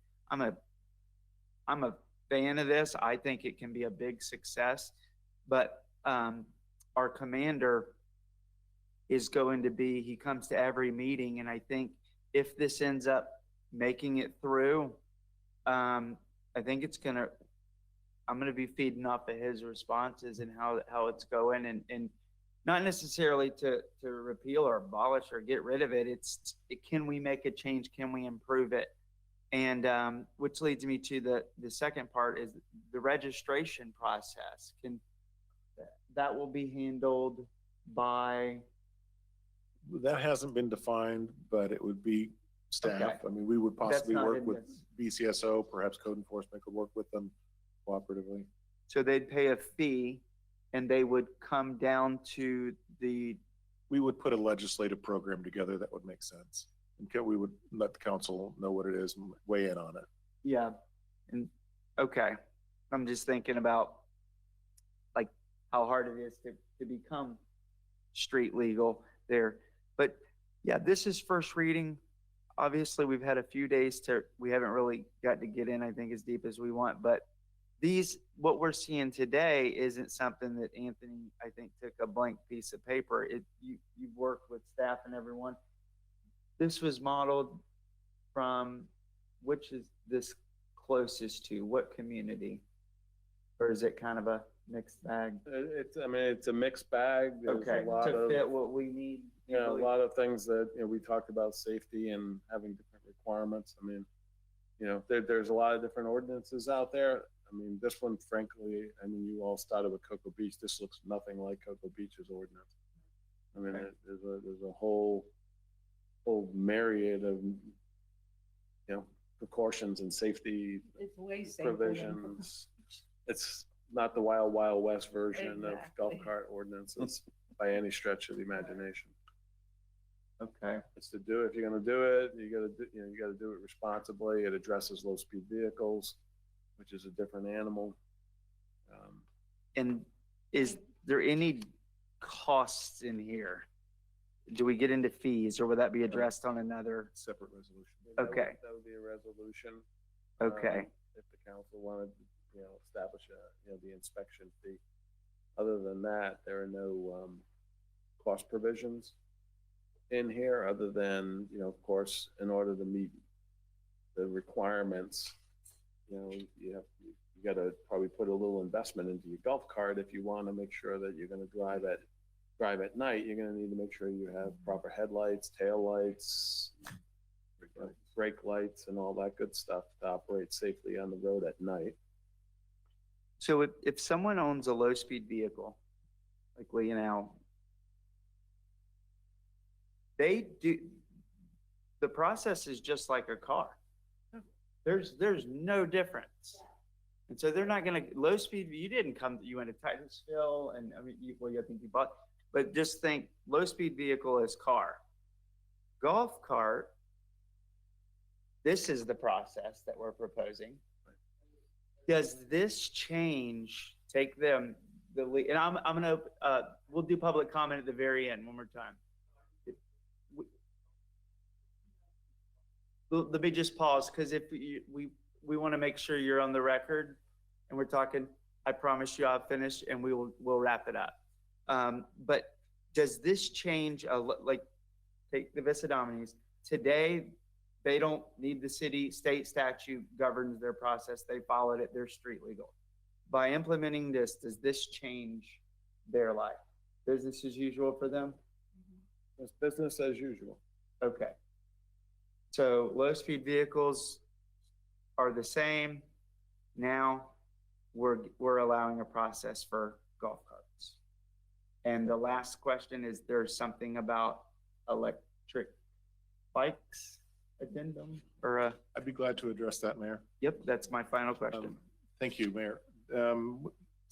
Maybe 3 months ago, Councilmember Raymond brought up an idea to discuss prohibiting e-bikes from sidewalks. And of course, we recognize that's more than e-bikes. That's e-scooters, it's one-wheels, it's e-skateboards, it's all those things that we're seeing on the sidewalks. So what I requested was, let's let staff work on that and come up with a recommendation, and let's consider it at the same time as we're considering golf carts. And the reason I said that was, if we push them off the sidewalk, you push them onto the roadway. So at the same time you're considering additional golf carts on the roadway, just kind of keep in your periphery, we could also be pushing e-bikes and their kin into the roadway. So with that in the periphery, I wanted to just read a little bit from this memo that we presented as attachment 4 here. Staff met with City Attorney and VCSO. In general terms, it is believed that. Let me just pause right. Sure. I would just want to get attachment 4 memo, City Manager's Office. All right, and Daniel, you're with us now too? Awesome. And I'm on the 4th line, and I'm just starting with, it is believed that moving e-bikes and other electric mobility devices off city sidewalks could create unintended traffic conflicts and endanger a large number of bicyclists and operators and motor vehicle drivers due to a lack of education about roadway safety rules that's on the roadway that the cars deal with, and the enhanced speed capabilities of e-bikes. Records provided by BCSO currently indicate no e-bike related crash incidents involving the hitting of either pedestrians or vehicles, only incidents involving a bicycle rider themselves. Enforcement was also deemed to be a very challenging issue should the city decide to enact any rules that would prohibit them from being on sidewalks. Additionally, there are some other forms of mobility devices, as we said. So at this time, second paragraph, best course of action is believed to be the continued construction of dedicated bike lanes throughout the city that could allow for the safe movement of e-bikes and other e-mobility devices. We've already done this in a number of places, a number of streets, and some of the road projects we've got coming up will also have designated bike lanes. I think encouraging them to those areas, perhaps with the stenciling, appropriate stenciling, it takes them off the sidewalks, doesn't put them in the roadway per se in the path of vehicles, but gives them this third place to be, which I think could be a nice compromise on this whole thing. So I just wanted to mention that the staff feels that's the best way to do it. Enforcement challenges will be very difficult if we prohibited them from sidewalks, but give them a safe place to be. They'd rather drive on that third place because there's not all the ups and downs and the bumps of sidewalks, you know. So I just wanted to point that out there. Thank you. Thank you for explaining. Member Willis? Yeah, I've got a question or comment. With golf carts, we're also going to have to deal with rentals. We're also going to have to deal with rental properties that might come with a golf cart. And how are we going to ensure that whoever's renting that short-term rental or whatever and accessing that golf cart knows what they can and can't do with it? So we're going to have something posted somewhere, or whoever owns it has got to be sure that whoever's renting and using that cart follows the rules as well. Yeah, in vacation rentals, we have the outreach mechanism through Pro Champs for the annual registration to have the notice of the pertinent rules that we want them to know about. We've already got that out there now, and people are supposed to be posting that now. This could be added to that. And also A1A rentals, like I talked about earlier. They're just going for the low speed vehicles. They're not going to mess with the golf carts because they're commercially, for them to get insurance, they have to have the low speed vehicle. So. Well, that was my question earlier, is by incorporating this policy, does that open up the opportunity to get the golf carts insured? They would have to be insured. But first, the city itself has to say golf carts are allowed in this city. For me to get insurance on my golf cart, Right now. I couldn't get it. That's my When the point. So city- this is gonna allow Right. insurance to be Right. underwritten. And then right? my Possible? insurance company said that you cannot get insurance, like, you have to have a car insurance with them, like I have Progressive. You can't get a standalone golf cart insurance. You have to have car insurance with Right. them or whatever. Yeah. Okay. Any other questions? No. Mr. Visadami? And it was, I know it's.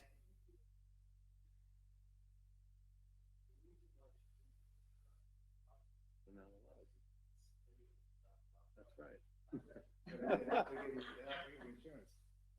And the people like in Vieira that have insurance on golf carts, the thing they don't have is PIP insurance.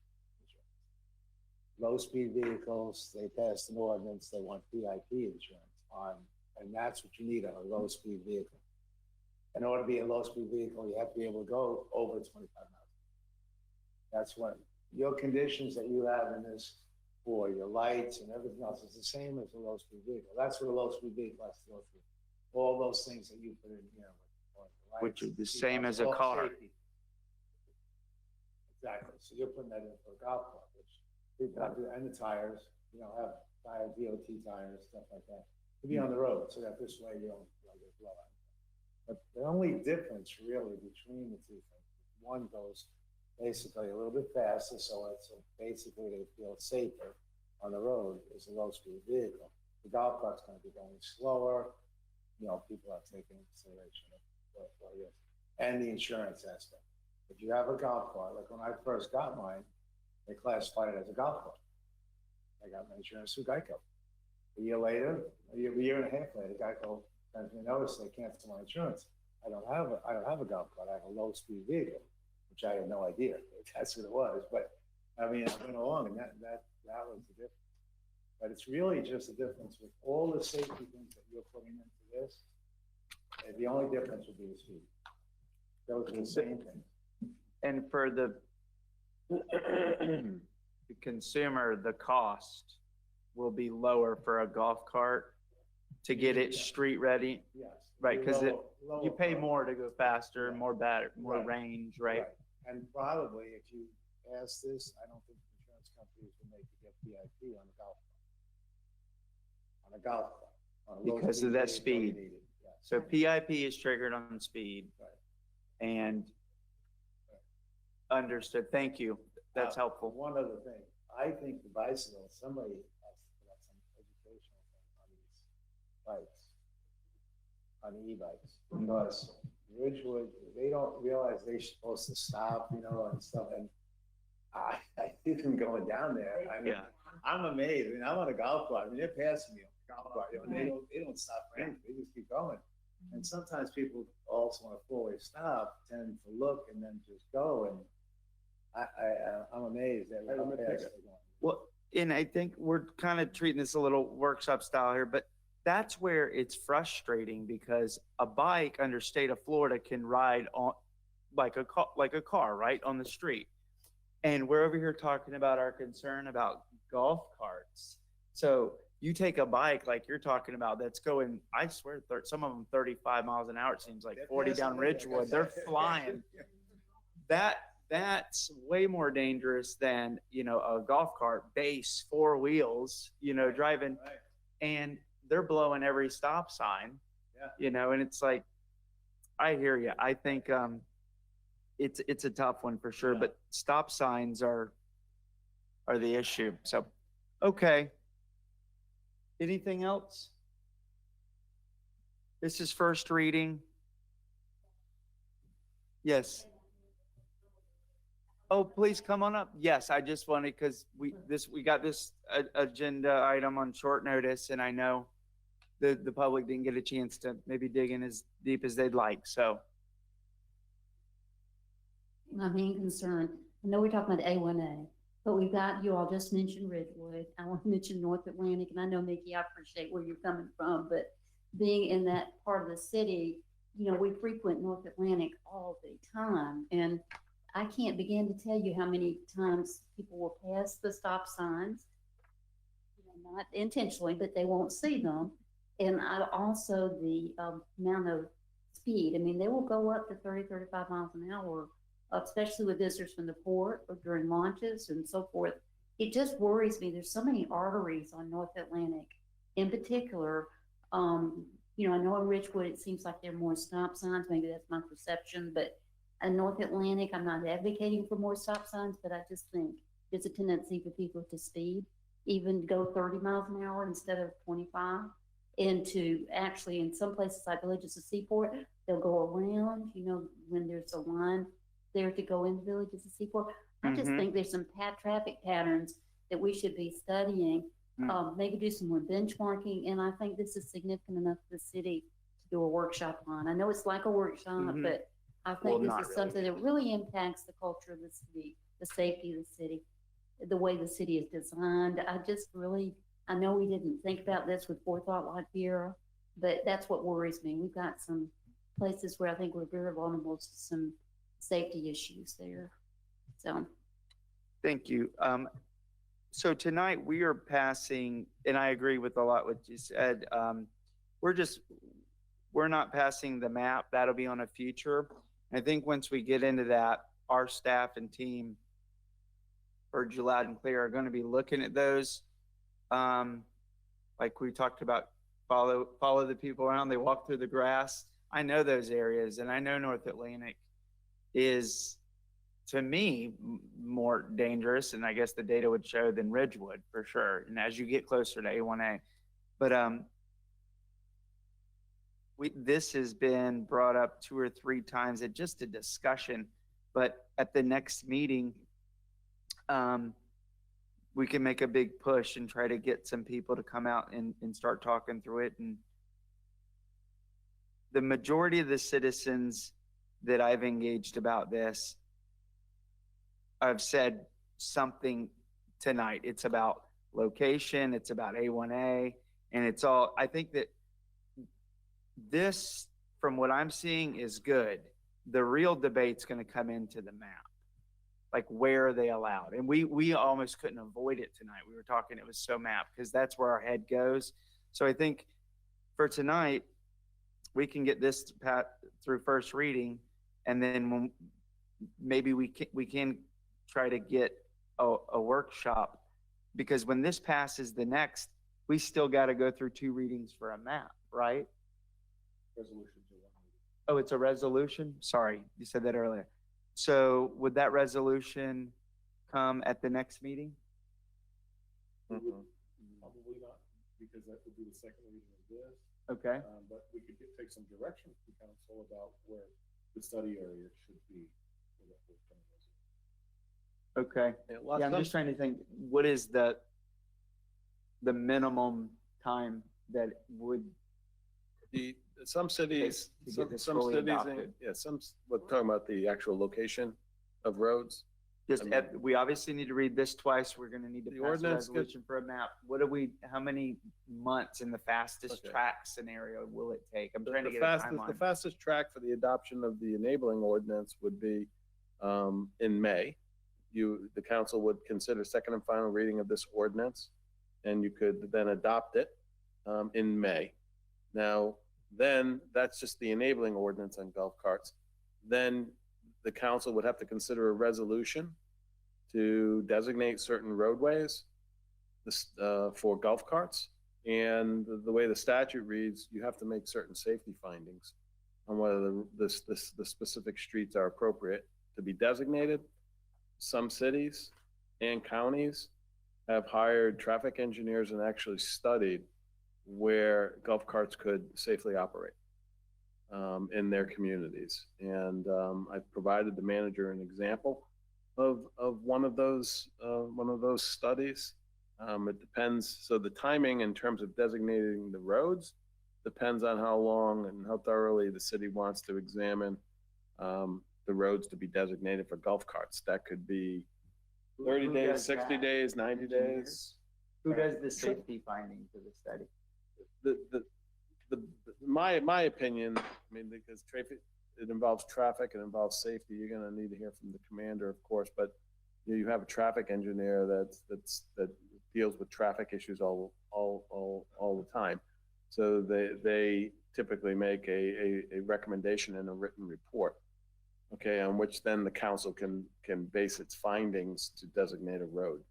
So you would have expert report to help guide you as to which roads you can be designated.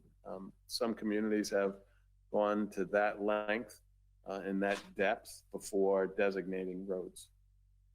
Not saying that's the only way to do it, but that, that's probably the most methodical way that I have seen it done.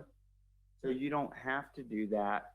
So could we pass a resolution with the second reading of this in May? Technically, I'm trying to see procedural, is that even possible? That would depend on making the requisite findings and doing the legwork, right? I'm not saying I want that. Yeah, I mean, that would seem to be a pretty tall order in 30 days to actually designate roads. So two months minimum, 3 months minimum. I'm trying to, in response to 60, 90 days. Shannon's comments, is that we can understand the process and engage the public. I think that's something I am definitely interested in. And that's great that there's an opportunity to learn more. So from engineers. So my thoughts are, we're always trying to slow traffic down. So on North Atlantic, if you have golf carts with the orange things on the front, orange things on the back, and all these restrictions that Anthony put down, I mean, this is a lot of restrictions. Golf carts are expensive. It's not like we're going to have 10,000 golf carts on the road in a minute, and I just don't see why we need to spend all the money on engineering and traffic and all that. Well, that's not our decision tonight. I think we I'm I'm just saying, I was trying to get an idea of what the future process looks like and how far away we are, and then what was possible. Okay. I'm fine with this as written. Council? We're gonna get a second shot at it at the next meeting, and then we got a chance to hear some options if we want to go more in depth with the study. And obviously staff's bandwidth and capabilities is a factor, and being able to juggle the rest of the city. So any other public comments? Daniel? Anybody in there? Okay. Public comment is this time closed. We'll bring it back. Looking for a motion to adopt ordinance number 04-2022. I'll make a motion. We adopt ordinance 04-2022 at the first reading.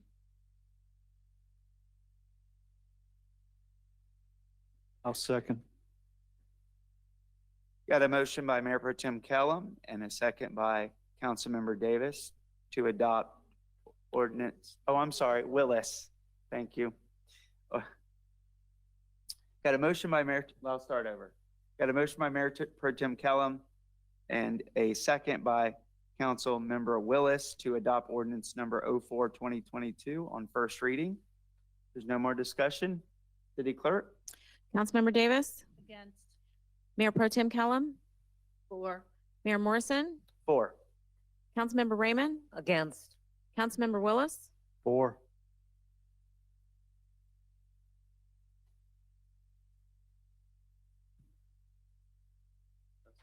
Okay.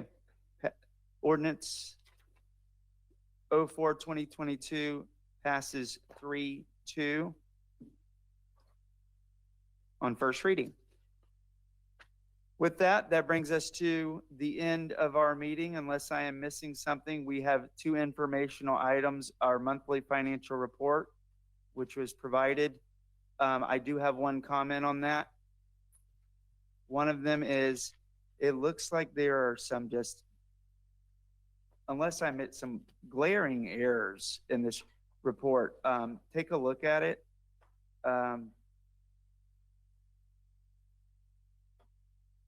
First question is, it's from February, and I know John's not here. We're in April. Maybe March isn't ready, but I thought we'd already seen February's report. So I just want to make sure that was the case. These are comments. You don't even need to reply. I just want you to know. In the second, but right there in that second paragraph, total general fund departmental costs, just to give you an example, are above target, above target at 48.3%. You keep reading. When you go and compare these numbers, just take the first one, 48.3% for above target administrative services. If you turn the page to page 1 of 6 and you get in the numbers under expenditure on the, keep going to the next page. Daniel, one more, keep rolling down to expenditures. Nope, go up. You were on the right page, I'm sorry. Yeah, so you got revenue right there. Keep going down just a little bit more till you get to expenditure. The first line is legislative. The second is it's under, keep going down a little bit more. You're almost there. There you go. So administrative services in here is at 38.6%, not 48.3%. So when I read that, I was like, wow, that's over by 6%. And I understand how these can go up and down because it's just an average. But it just jumped out at me that that was off. It's 38.6. And then I kept reading, and there's other ones in there. I'm not going to go. But if another review in there, or if I'm missing something, that needs to be, I think, reviewed, because I wanted to read this report, but I think it's got some issues. I found 3 or 4 just right there in that same, I marked X's. I think legislative, no. Anyways, I'm not going to go down that rabbit hole, but that was my only comment with that. This is an information item. We're not taking any action on it, but I want to thank staff for putting this together. It has been a big help, because when we go through the budget, having this as a resource, and when I'm digging through stuff and we're talking about passing something, there's always a cost. I can go right to the budget, see year to date, and it's helpful. So council, any comments on that budget? The last one, short-term rentals update. Dave, just a comment on this. It looks like these are the numbers that we had briefly talked about last time. I think these are new. You added some metrics, right? First, thank you. And I see the 109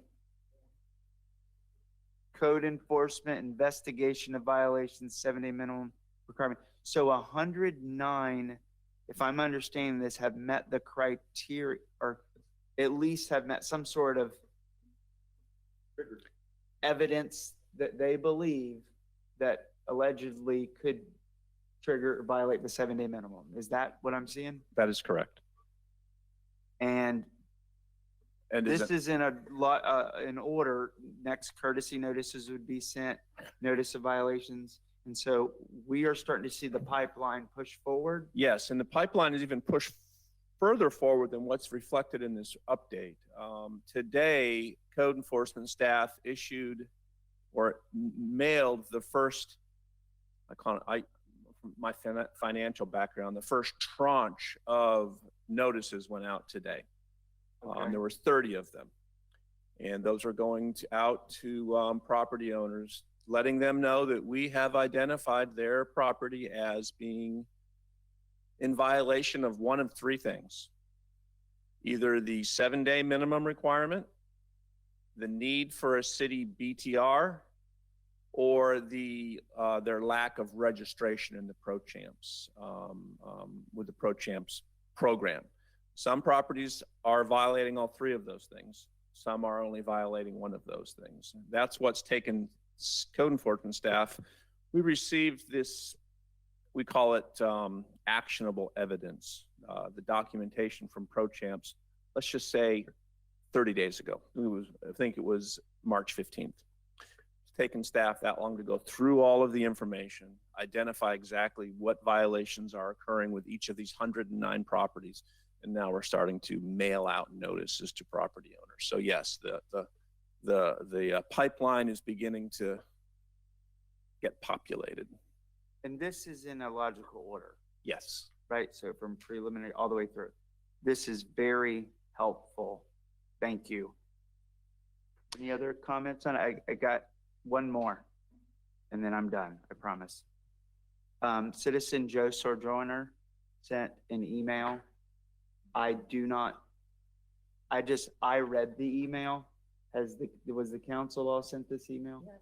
I saw Dave replied today. She had requested to read it into the record. I've read it. I think we have action going, we have movement. I just will say, Joe has worked very hard and I think been in all of ours and has been valuable to help. And I know staff is working towards getting to the end. And I saw your reply before the meeting. This next meeting, I really hope that we can see a push. And I know we've already seen progress between last meeting and this. Just my request. So. No, and I agree with you, Mayor. I think Joe has provided valuable input. As a matter of fact, as a result of her email, which I first saw this morning at about 6 a.m. when I rolled out of bed. Good morning. I asked Brian to contact ProChamps about the one that really bothered me the most in her email was about the complaints that she and her neighbors have been sending ProChamps. And according to her report, there's been no follow through or follow up with ProChamps. Well, I asked Brian to contact ProChamps this morning and ask them about what's going on. He did, because we've been reporting one complaint in our updates for the last couple of months. Well, we found out today that there have been 28 complaints. I have just a second, I promise I'll be done here just quickly. We've received 28 complaints between November of 21 and March of 22. So they've been coming in. Roughly 80% of them, the complaints have been dealing with 7-day violations to the 7-day minimum. There's been a few about traffic, a few about noise, a few about garbage, but the large majority has been about violations of the 7-day minimum. I did find interesting that although we had 28 complaints, there was only 5 unique complainants. So each of a complainant was multiple complaints. Typically, they were on the same property. And the last thing I want to mention to the council is that because of this issue, they are doing I'll call it an internal audit. Why we are supposed to be we being code enforcement staff, is supposed to be receiving that complaint when it's entered into the ProChamp system. Brian's not receiving anything. All we've received is that one complaint. So they are digging into it as of today to determine why that's not being forwarded to city code enforcement staff. So that issue, I'm not going to say it's ironed out, but we've identified the issue. And again, largely to Joe. So I want to thank her for raising that issue with her. And that was a fine. I swear I'll shut up. That was my big point I made in my response to Joe was, and to anybody who's listening, if you have issues and you're having problems with ProChamps, contact us. We can't fix things unless we know about them. And Brian is very good about reaching out to ProChamps when we do receive word from a resident about their problems having registration, they're not getting feedback, things like that. So anyways, thank you, Mayor. Well, thank you. And I had a chance to talk with Todd. I think the value that Joe creates is she took the contract and then she did her own work and just looked at what was happening. And there was she didn't need to talk to anybody and just found all these problems. And I think it's not dependent on citizens reaching out as much. I agree with you, especially with noise, traffic, those complaints. But just on face value, the basic requirements from the procedures that we required, business tax receipt, DBPR, county tax receipt, those compliance, that's what I'm talking about between now and next is those are easier said than done wins. But those are the easiest ones, and whatever the kinks are, I'm rooting you on. I hope you can get through them, and we will maybe a 7-day minimum crosses the line, which is the ultimate, proof of concept, as I would say. I would like to offer to the council, and I haven't run this by Todd yet, so I hope I don't get in trouble. I know. Brian did offer, if the council so desires, to have a presentation by Brian on his process, challenges he's having, things that are working correctly, how he processes things, just kind of a general Q&A. To the council? To the council, if that's of interest. You and Todd want to work that out? For the public, Brian is the code enforcement supervisor. He's not the only code enforcement officer. He's the supervisor of that department. That's all I had, council. I have a question. Couple questions. At the last League of Cities, we heard from Dana Blickley about homesteading, and if you rent out your property more than certain amount of time, that you can't claim homesteading. Are we tracking these people that have homes that they're renting out and they're also homesteading them? Our information is available from ProChamps to the property appraiser's office. And I was there. I heard her say that homestead fraud is a big issue. We will be glad to work cooperatively with them and share our data with them. If they're on the ProChamps site, they're welcome to review all of those accounts and compare them to their homestead data. But we don't send the data to them. We currently don't. Currently, we're not proactively taking that step. And is ProChamps monitoring the homestead? Well, that's not really part of the contract at this point. They wouldn't have any reason to. Right. It's a county enforcement issue. We're happy to be a resource for them. But I mean, we're enforcing whether or not they have a Florida state license. That's not, or a county license. So I think, let's be honest. There's people out there that don't like short-term rentals, and because they drive them crazy and they're loud and they're, and it sounds like from the data, and they'll anything like you need to have it all, right? And so homestead exemption is one of them that goes in that. But we heard loud and clear from Dana, they're not tracking it. Fraud is prevalent. No one's tracking it, right? That's what I heard. Maybe y'all heard something different, but there's the folks out there that they want compliance in all laws. And I think our position is we're responsible to enforce our laws, right? Not do the state's business for them. Well, I just think that somebody has a house and is using it as a business should not get a homestead exemption. It's a business, and it's so many times a year, I think she said. I can't remember exactly. But anyway, I have the two reports, the one from March and the one from this month. And my question was the cumulative metrics, 10/1/21 to 4/1/22, says we identified 279 property rentals. The one in March said we had 361. Did it go down? Did we? Is this?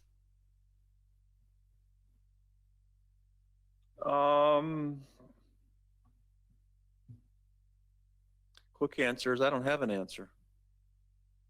Okay. I'll have to get with Brian. And then the number of complaints on March was 3, and then this one is 1. but you already addressed the complaint problem, so.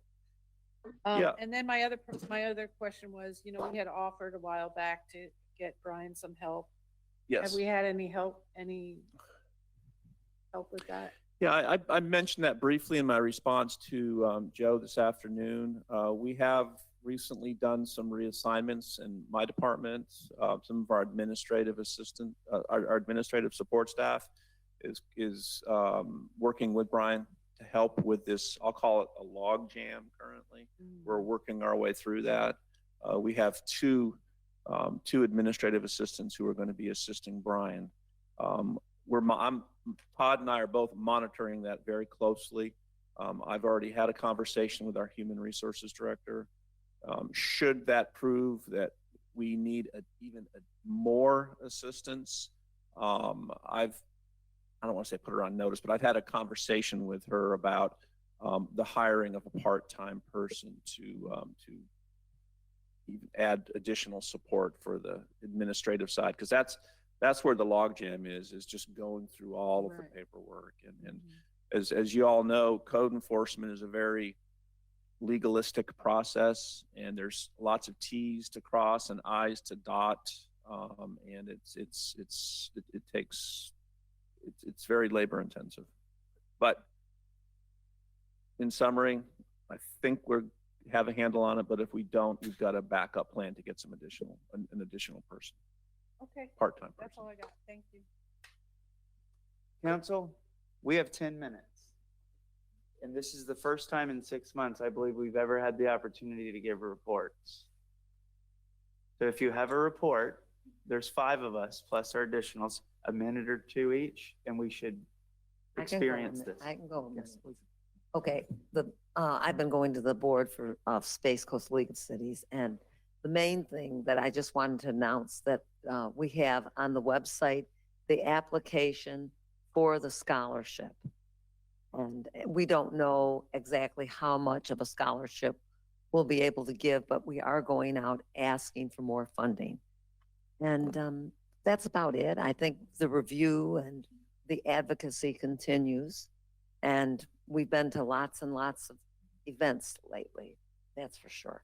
And you're going to say something about the trophy and winning, okay? Thanks.